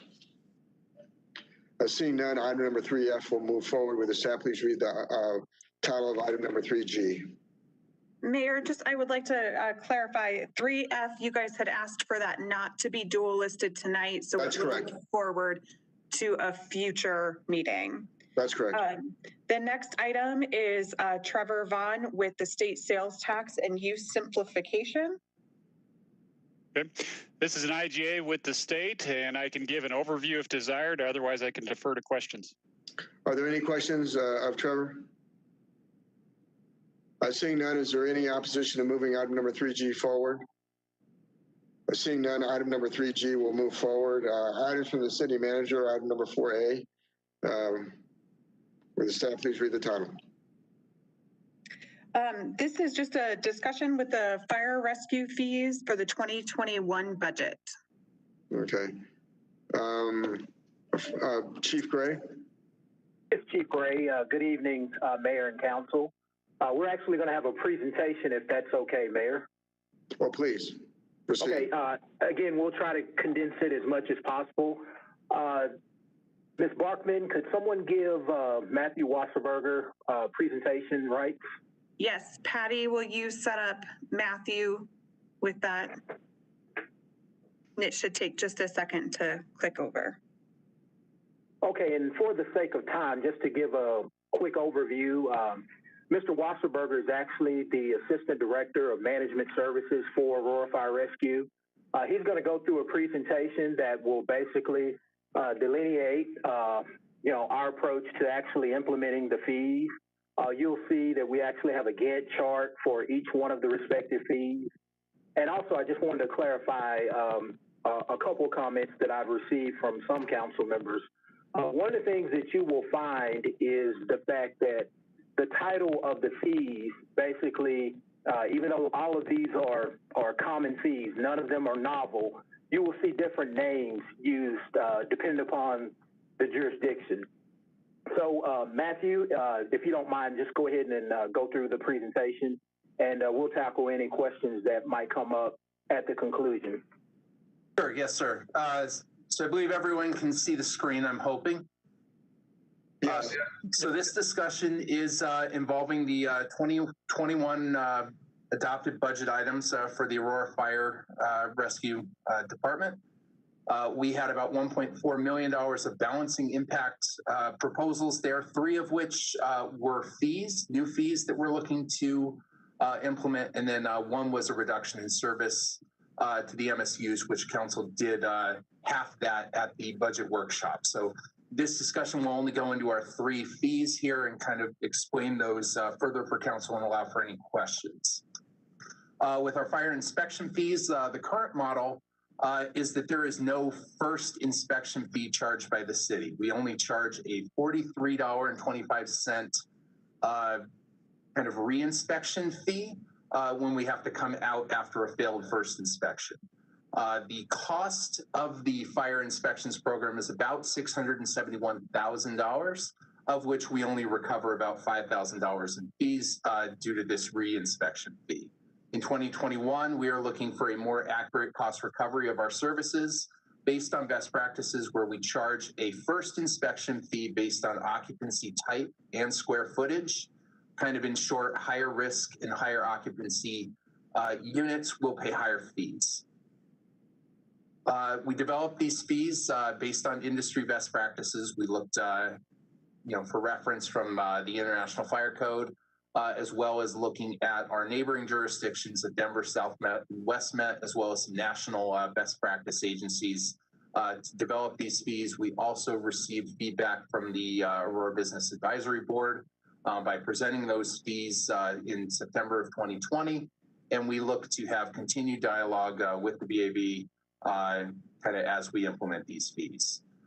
Here you can kind of see the draft proposal of those fees. And again, in short, as the square footage of inoccupancy increases or the hazard increases or the occupancy load increases, so does the fee. Here's a quick Gantt chart to kind of show our anticipated launch of the new fees. The blue color kind of shows the tasks that we've already done, and this primarily for this fee is the public outreach and the development of the fee and the fee structure. The orange color is kind of fee, the next steps. Really, what that entails is looking at our own internal practice or our own internal processes, kind of setting up our own billing procedures, working in the new Acela program, testing that in the beginning part of next year, with hopefully going to launch on these new fees by the end of March. And then, of course, we do anticipate some future public outreach and coming back to council to kind of go over how these fees are going. And we always promise continuous improvement by evaluating the process. The sea mitigation fee is our second fee. The current structure there is that pretty much Aurora Fire Rescue charges no fees right now for motor vehicle accidents, despite the fact that Aurora Fire Rescue plays a number of valuable roles on the scene of a motor vehicle accident. We ensure scene safety, provide patient care, clean up the roadway. We get it ready to be operational again so that cars can pass, and we dispose of any large-scale hazardous waste products that were due to the vehicle crash. We do get reimbursements from these large-scale hazardous waste cleanups when we use a third-party vendor. So that's kind of our current model and how we base this fee in 2021. So this would be kind of a more broad fee charged to all motor vehicle collisions and vehicle fires that will be charged kind of a time and material contract, fee. We plan on waiving these fees for Aurora residents, feeling that Aurora residents do pay taxes for Aurora Fire Rescue Response, and that we could waive these fees for those individuals. The car insurance industry is beginning to cover these fees, so we think that's going to continue here that these fees that we do charge a responsible party will be covered by their car insurance. We do see this happen with our hazmat billing, where a large portion of our hazmat reimbursement bills are covered by the responsible party's insurance company. Here are the metrics on motor vehicle accidents in Aurora, and kind of getting to how we got to our $375,000 cost recovery number. You can see at the top that the average time on scene of a motor vehicle accident is about 24 minutes, 24 seconds. There's about 3,000 motor vehicle accidents per year in the city of Aurora. We did a rough estimate that about 70% of these motor vehicle accidents will involve an Aurora resident, so the fee will be waived, and that only 30% would be non-residents eligible for the fee. On average, it's about $520 per hour plus materials for our response. And that's how we got to that $375,000 number. Council was very interested in kind of what neighboring fire and EMS agencies do in response to these fees. So we conducted a phone survey of our neighboring agencies to kind of see what they're doing. And so this is kind of the feedback from the scene mitigation fee. And as Chief Gray mentioned, number of agencies call things different terms. So it was somewhat difficult to try and narrow down what they're doing. But from what we gathered, Evergreen Fire is very close to the model that we want to get to in 2021, which is a $500 fee for residents outside the district for the first 90 minutes. And then a lot of the agencies closer to us, like North Met, South Met, Bennett, charge for hazmat. So when there is a large-scale hazardous waste cleanup and maybe a third party is contracted to provide that cleanup, then the city will try and recover costs in those entities or city or district. This is just a quick slide of the scene mitigation fee. Since it will be charged based on time and material, this fee schedule was included in the 2021 fee packets that you get, and just kind of highlights how we would go about charging that fee of using the labor costs plus the costs of the equipment that respond to the scene. And right here is a Gantt chart for our scene mitigation fee. And again, we've kind of just begin the initial stages of looking at best practices from other agencies, narrowing down what our fees look like. And now we have the heavy lifts coming of looking at our billing procedures, kind of auditing our internal billing to see how the city could go about charging these fees. Most likely what this will result in is a third-party billing contract needed. So we would issue some sort of RFP to evaluate third-party billers and what value they can provide the city in terms of billing. We would then, review things, incorporate our RMS. So again, this fee has a larger launch date, going out into mid-year, and that's based on kind of our new RMS system. We're looking at implementing a new records management system at the end of this year, and that's for the patient care side with the fire reports and motor vehicle reports happening in the beginning of the year. So we kind of think it's a good opportunity for us to marry a billing platform with a new records management system, making sure that those truly integrate and are efficient. And then finally, we have our treat no transport fee. The current structure is that Aurora Fire Rescue does not charge for patient care. We are usually the first to arrive on the scene. We begin patient care, and we pretty much maintain medical control for those patients through the duration until they're transported to the hospital. The only person that charges is the third-party vendor for ambulance transport, and they charge only if the individual is transported to the hospital. This fee in 2021, the changes to that would be that we would initiate a $175 fee for patients that are transported medically or that are treated medically by by Aurora Fire Rescue personnel, but are not transported. We'll again continue to initiate all patient care in the city. This slide here shows, again, how we got to our $450,000 cost recovery number for a treat no transport fee. The average time on scene of an Aurora EMS call is about 30 minutes. We see approximately 3,500 no transports annually per year. Everybody would be charged or would be looked at for that $175 fee. However, we are considering waivers for financial hardship. And then some of the questions that came across in our council questions during the budget process was, is lift assist included in this? And the answer is yes. So of that 3,600 treat no transports, about 1,600 per year are lift assists.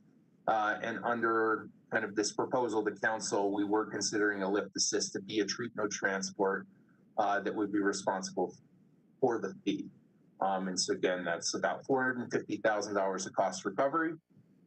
Again, we looked at neighboring EMS agencies and jurisdictions to at who is doing this. And again, there was a number of different terms being thrown out there, but what we saw was that, again, Evergreen Fire, Bennett, Watkins, and North Met were charging a fee for treat no transport. And then the three agencies that you see at the bottom there provide more of a hybrid model where they're sending out a arm car or a advanced resource medic unit to patients that consent to this type of treatment. So again, this is relieving the strain on the 911 system, but they're again going out there and billing for these consensual visits through a third party, through your insurance provider, Blue Cross Blue Shield or Kaiser. And then our kind of launch date on this fee is a little harder to pin down, but we're hoping for a mid-2021 date at the best case scenario. Again, we're just in the initial stages here of looking at what we need to do for our internal processes for billing.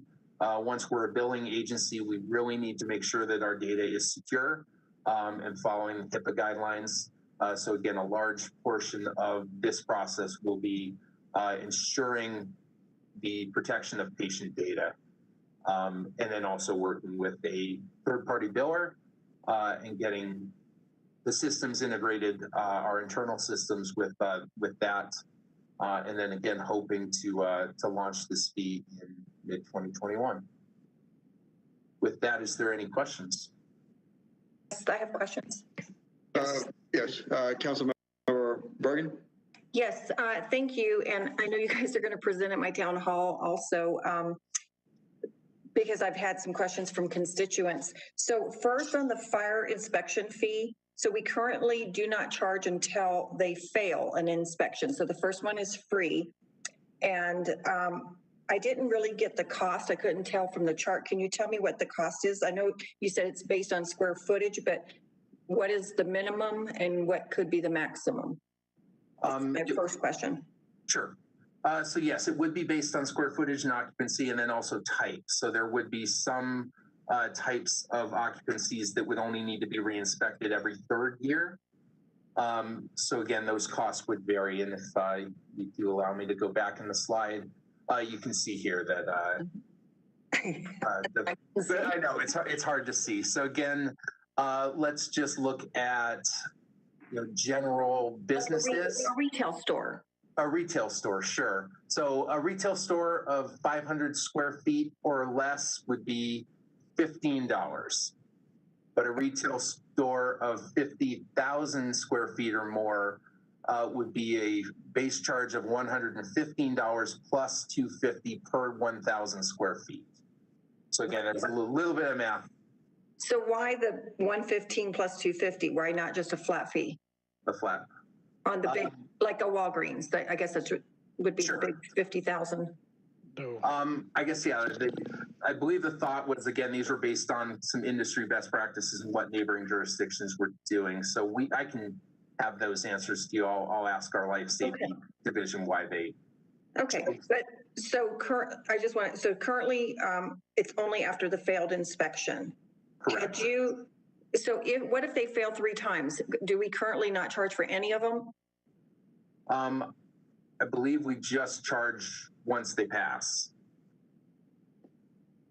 So on their final Once they pass their inspection, yeah. Okay, okay. Then my second one is on the scene mitigation fee. And you said, when you showed the chart of the other jurisdictions, I really didn't see anybody charging except for, unless it was a big hazardous cleanup mess. Correct, yes. Only So ever. we would be the only one in our area to do this. Correct, yes. Most are only doing it for the large scale hazmat, or if a third party vendor is contracted for cleanup, which is Castle Rock Fire. And you said that car insurance will cover it or may cover it? They, again, it's based on how well the records are taken. But yeah, with a new records management system with training, that yes, we anticipate that, you know, our billing would meet the standards to where a car insurance company would pay that. But every car insurance company would pay it? I guess it would depend on an individual's policy, right? It would most likely depend on, yeah, each individual agency or type on their car insurance. And then of course, there might be a deductible that would have to be paid. Correct. Okay, then my last one is on the treat no transport. And so I hear a lot of residents that are like, why are we paying taxes? My taxes cover the cost of having firefighters and fire services. And so I am concerned on the treat no transport because currently no fee. I understand, you know, you have abuse in that situation. But why don't we say first time free and then a second offense, a third offense, you get charged?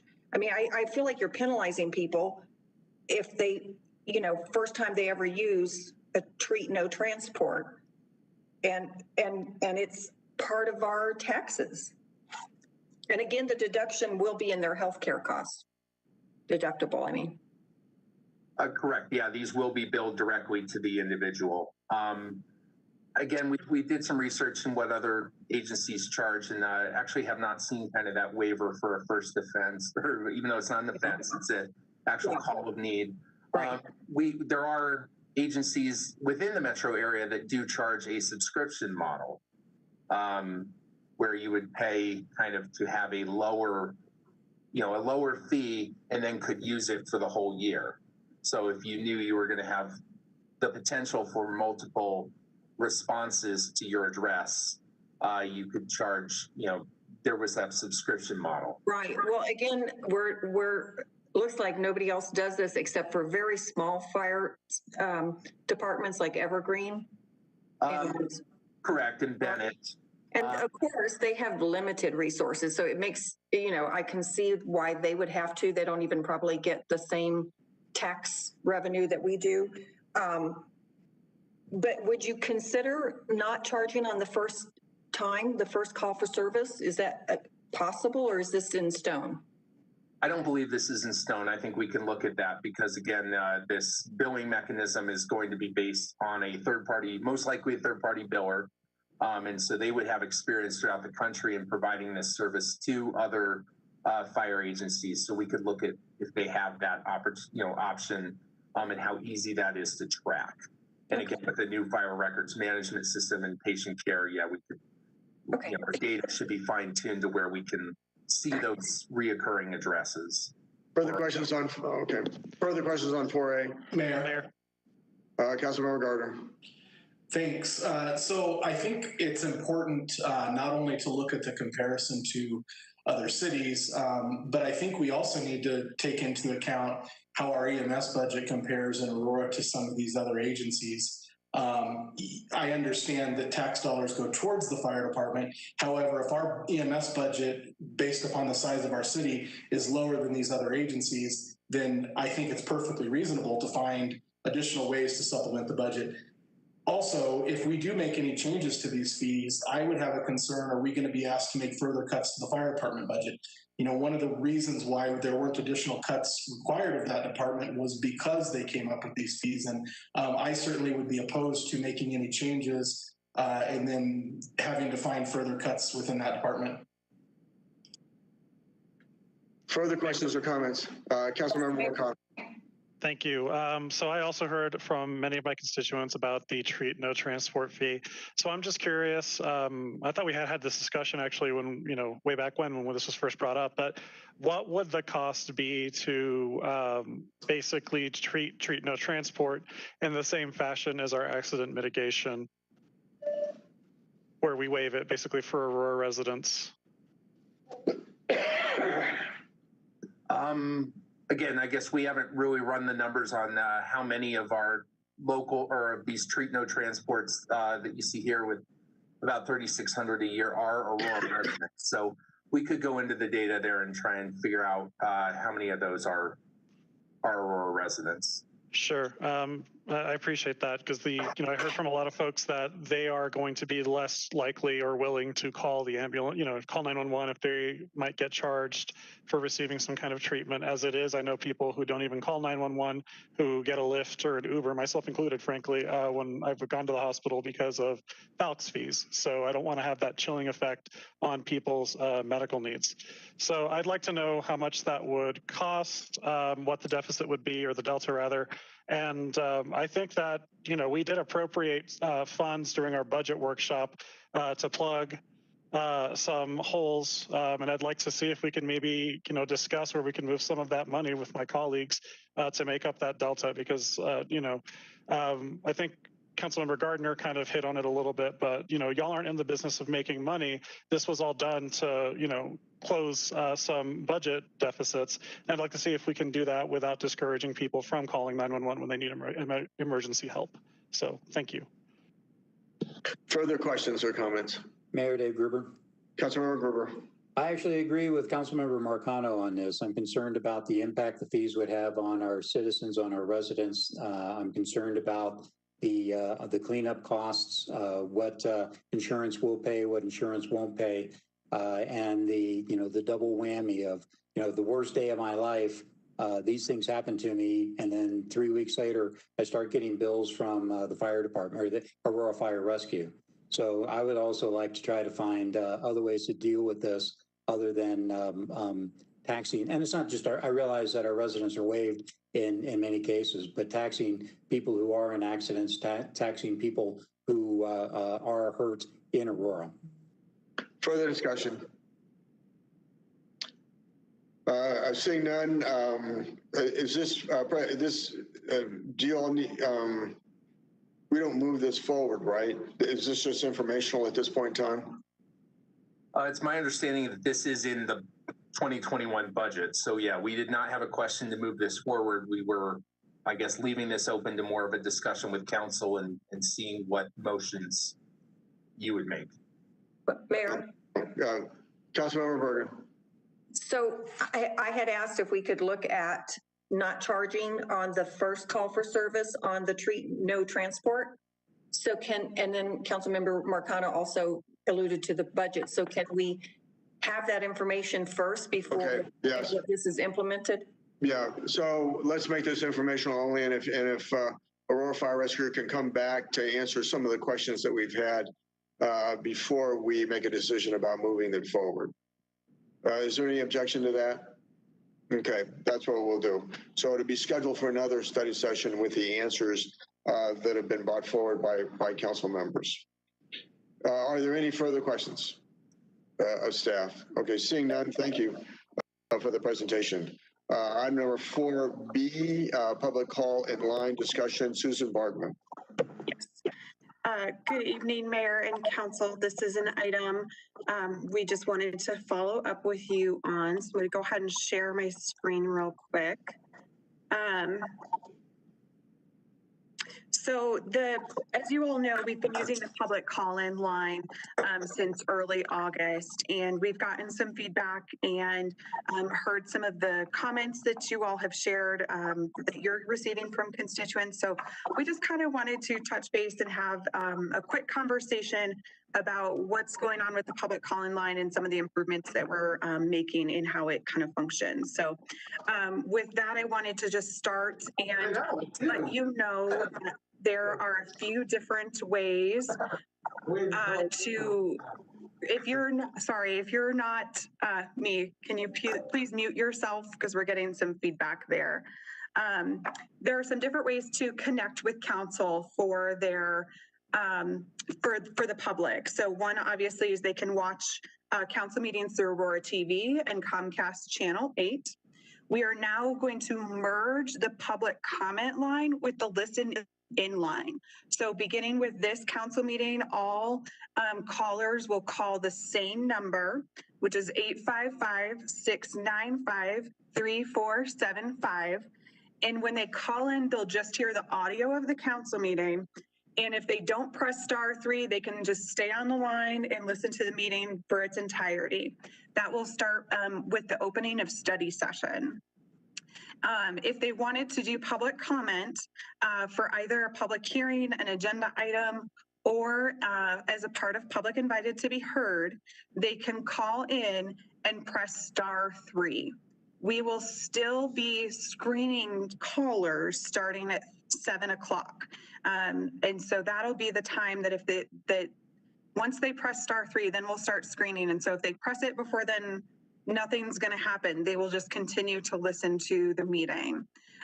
We have also gotten a couple of questions lately about interpretation on WebEx meetings and how that works. We've been able to do some interpretation with the town hall meetings. We have not tried a full interpretation, but if interpretation services are needed, we do ask that they help make those arrangements by Friday prior to the meeting. This gives us the time to hopefully find the correct interpreter for the meeting or interpreters who can be available during the meeting. So we do ask that folks reach out ahead of time. And we think that a big part of pushing the agenda to be published earlier will actually help allow for more time for folks. If they see an agenda item that they want to speak on, they can also call on that a little earlier as well. So based on the feedback we've heard, we are going to do, we're making some strategies for improvement. So the first one is consolidating the two lines. So now there will only be one number. We will also be using CRL and our partners there to work with special study sessions as well. So not only will we have one number for the meeting, it will always be this 855 number that folks can call to listen in or speak during the meetings. And obviously during special study sessions and just regular study sessions, we do not typically take public comment. So we won't have that portion of it available during those meetings, but we would have it during the regular meeting. We'll be doing additional announcements prior to the meeting and throughout the meeting. So you heard at the beginning of the meeting, Roger came on and spoke about how the public line works. He'll come on at the end of study session and speak again. We'll go at the beginning of the regular meeting. And then we're going to try to kind of pilot tonight, actually taking a break before resolutions and before ordinances to make an announcement and then give people a 5-minute kind of window to get those early calls in for early items so that way folks have a little additional time to call in. And we'll be making those more coordinated announcements with the CRL staff, so it won't be a clerk's staff member anymore. The graphic on the previous page we'll make available to council for you all to share on your social media sites, as well as the city website and city social media. We're also on Aurora TV. We're going to have a graphic available in between study session and the regular meeting. And if we're running a little late coming out of the executive session, it'll be on then too. And then on the bottom of the screen, periodically the number will scroll throughout the broadcast. So that will also be available to help people know that that's what number and how to call and everything like that. We do ask for folks to have just a little bit of patience as we utilize the system. It is not a press *3 and you instantaneously speak with a representative or a screener. If there are a lot of folks who are calling at the same time, we don't typically have the screeners to speak with everybody at once. So we do need a little bit of patience from folks, but as long as you hear the meeting, you are on the call, you are in there and you are, you haven't been dropped off of the line or anything like that. The last thing I want to share with you all is some data that we've received so far. So the first column, and I apologize, my titles are a little hard to read there. The first column here is the number of callers for each meeting. So you can see our last meeting on November 2nd was far exceeding the number of calls we had received for any previous meeting since the beginning of August. You can also see the number of callers who've entered the queue, the number of callers who were screened, and the number of callers who went live.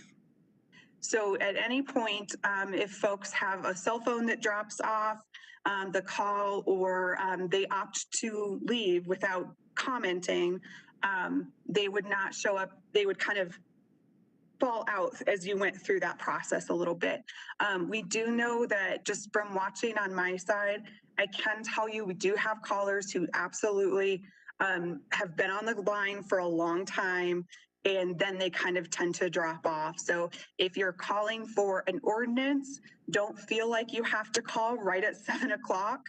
You just need to call before the item title is called. That's where we're kind of seeing, I think, some of that fatigue that someone has been on the phone for a long time. We did get some of the feedback about some of the dropped calls and things like that. We did review the diagnostics of the system, and there was not really a pattern of how the calls were getting dropped. It appears as though the participant was getting disconnected either by a dropped cell phone call or they were hanging up.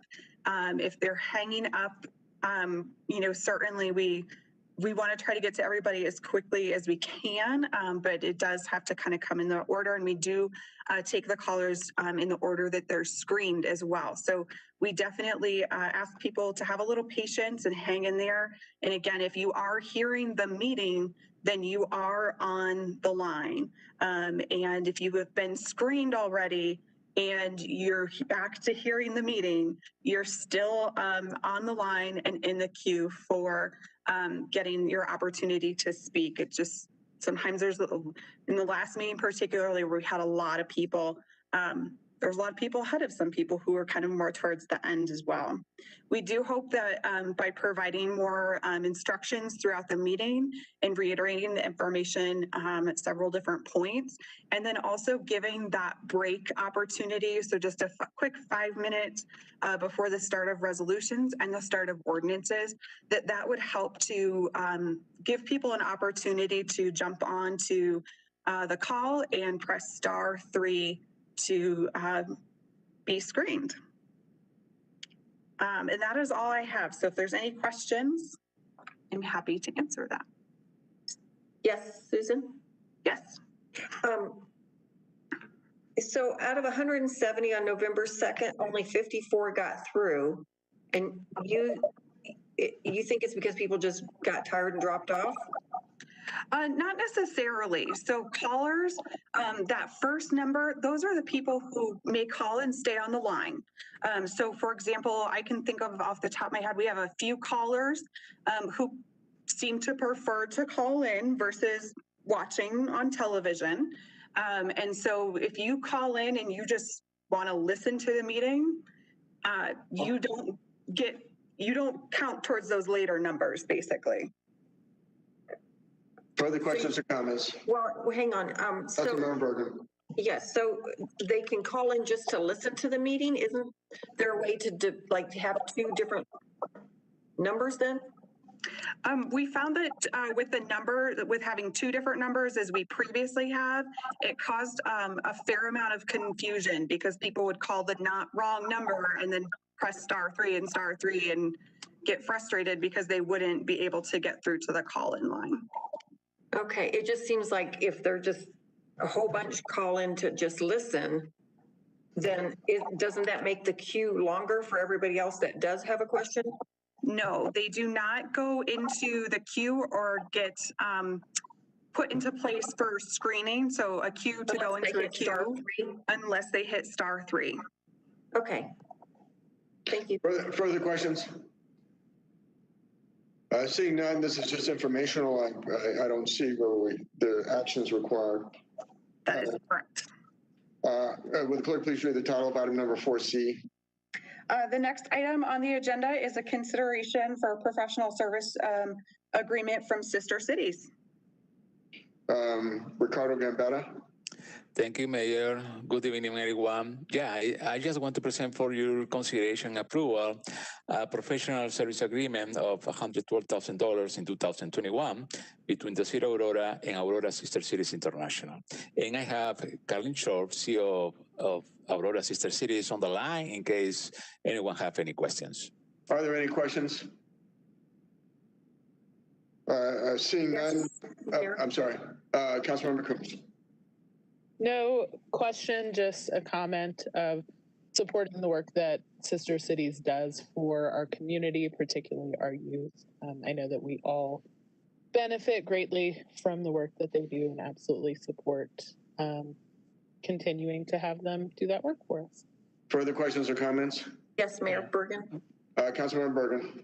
So being on council for 5 years, when this comes up every year, my first year I asked the question of, this was supposed to be until they got on their feet and were able to garner donations and grants so that they could be self-sufficient. And I asked the question 2 years in a row, you know, what have you done to get to that point? And it seems like we just continue to award the $112,000 every year.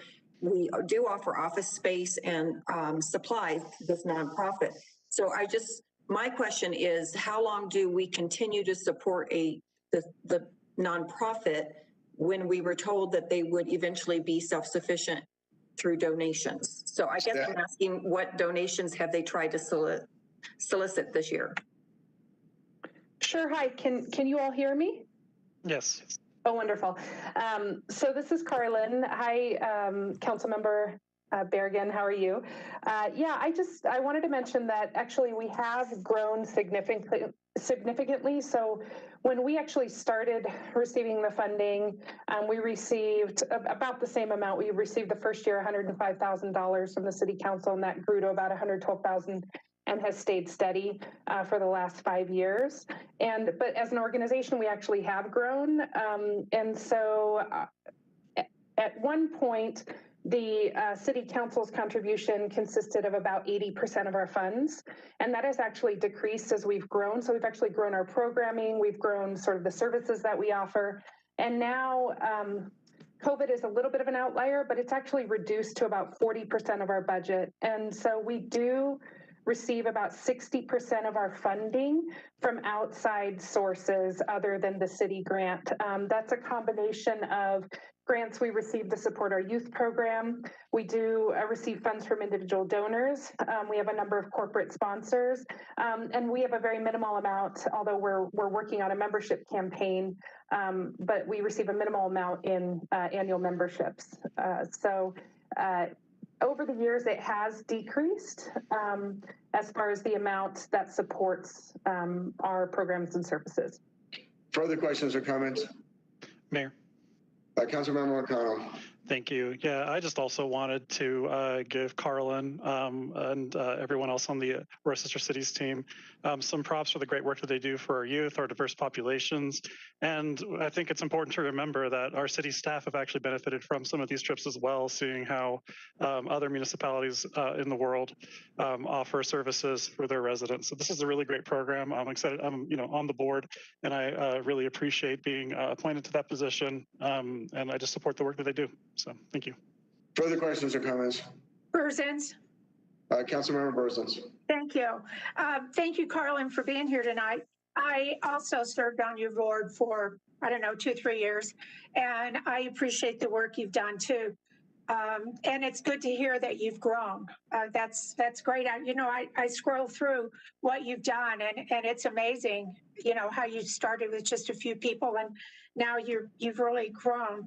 But the question that Councilmember Bergen asked really wasn't answered.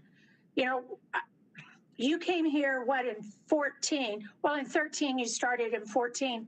And at that time, council said, and you agreed to, slowly back off of the city's donations, that you would be going out and getting grants and funds and individual donors, which you have. But at the same time, you've grown So the city's portion has not gotten smaller. And I see that as a problem because we were told, we were promised that this would happen. And I feel like that if you're going to grow, you need to pay for your growth, you know, and not expect the city to keep putting in the same amount of money because we were told we wouldn't have to. And now the city's $31 million short and it's still the same amount of money. So, you know, it's kind of confusing how we were told one thing and it's not working. I understand you need the money, but when you grow, you have to pay for your growth. I'm just saying, it's confusing how this continues to be the same amount of money. Thank you. Mayor? Mayor Pro Tem. Yes, I'm seeing the time, so I'll just be really brief. Addressing that, we have the amount being stagnant and the amount of youth programming, services to we're one of the most diverse cities in the country. All of that, we're getting more bang for our buck than we did in 2014. And it's tough for nonprofits. It evolves. It's a different council then. It's a different nonprofit now. So as long as the services are increasing, we're reactive to our community and the needs, being proactive rather, I'm supportive of this. Thanks. Further discussion or questions? Seeing none, the question before us is whether or not to move item number 4C forward. Is there any opposition? Seeing none, item number 4C will move forward. Items from the City Council, Colorado Municipal League, National League of Cities, Councilmember Lawson. Mayor, the NLC is having their conference this week, so that's what I have on that. And CML is having their next meeting on December 4th. Legislative update, Councilmember Lawson. Due to the time, I'll just send this update to the council members via email. Thank you. Denver Regional Council of Government, no report. Fitzsimmons Redevelopment Authority, Councilmember Berzins. No. Councilmember Hiltz. Okay. E470 update, Councilmember Bergen. Just real briefly, we had regular board meeting and discussed the Aurora Parkway IGA. We also had a roadway committee meeting where we discussed toll plaza redevelopment. And then lastly had a E470 workshop and discussed committees and calendar for the year. Aurora Economic Development Council, Councilmember Berzins. No, due to the time, I'll defer. Accelerate Colorado, Councilmember Berzins. Visit Aurora, Councilmember Coons. Just briefly, we'll let folks know that the Love Your Local campaign was very successful. It resulted in increased visitation from the Denver metro area to Aurora, supporting our local businesses. And they had a very significant response to the various types of marketing that they did for this campaign. And I'll be happy to forward the full report to council. Aurora Sister Cities, Councilmember Moncano. Okay, I'll be as brief as I can. So this Saturday, the Aurora Around the World in Aurora scavenger hunt kicked off. For those of you who missed the launch on Saturday, you are still able to participate through the 18th, and you can learn more at aurorasistercitiesinternational.org. And that's all. RTD Reimagined, Councilmember Lawson. Mayor, I don't have a report for that. RTD Accountability Board, Councilmember Murillo. Thank you. We are still in process for our first report by the end of the year to the state legislature. We're looking at state statutes that could give the RTD more flexibility to recover from COVID, and working with our lobbyists through the city to help connect with our state legislators, excuse me. And we were also able to, co-chairs, myself and Boulder County Commissioner, were able to meet with the new General Manager, Deborah Johnson, who is the first woman and happens to be a woman of color to be in this role, which is really exciting. And she has consistently stated her emphasis on equity, citing the statistics, in interviews around who is most impacted by transit challenges. So we are looking forward to being an independent committee, as well as trying to align as much as possible with the direction that she has where it makes sense. We've also discussed potentially having conversations and revisiting recommendations from other committees, such as Reimagine RTD. So we'll be sure to connect with Councilmember Lawson for her work on that committee in the past and continue to give updates. Thank you. Items from the city attorney, are there any? Nothing this evening. Items from the presiding judge? Seeing none. Items from the court administrator? Seeing none. Call-ups of council policy committee items? Seeing none. Miscellaneous items? Seeing none. Items removed from the agenda, if any? Seeing none. Policy committee minutes? Seeing none. Study session is adjourned. Susan, how long do you need? First of all, do you want to go over the phone issue again at this time or at the beginning of the regular meeting? At this point, I think we can go, if we can take maybe just maybe 5 to 10 minutes, that would be great.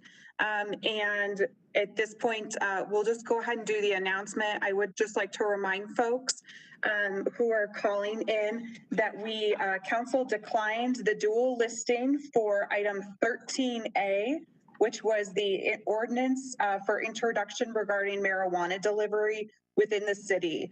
Due to the declining of the dual listing, that item will not be heard this evening. Folks who call in on that item may speak during public invited to be heard, or may reserve their comments if they wish for that evening. We're tentatively looking at December 7th for that to come back. Okay, so you need 5 minutes, Susan? If you can give us 5 minutes, that'd be great. Oh, very well. The study session is adjourned. We will reconvene in a regular meeting at 7:37.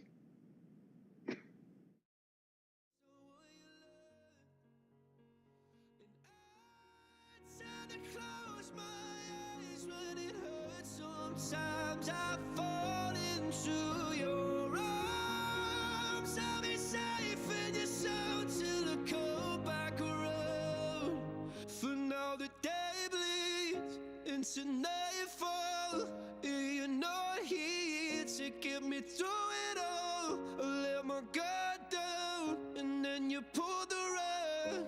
I was getting kinda used to being someone you love, but now the day bleeds into nightfall. You're not here to get me through it all. I let my guard down and then you pulled the rug.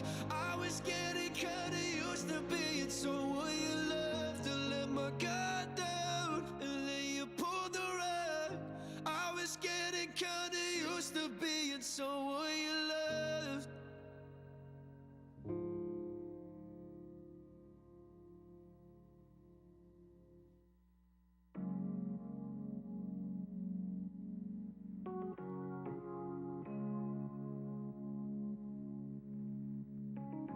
You can make a grown man cry if you ever said goodbye. Never let you go.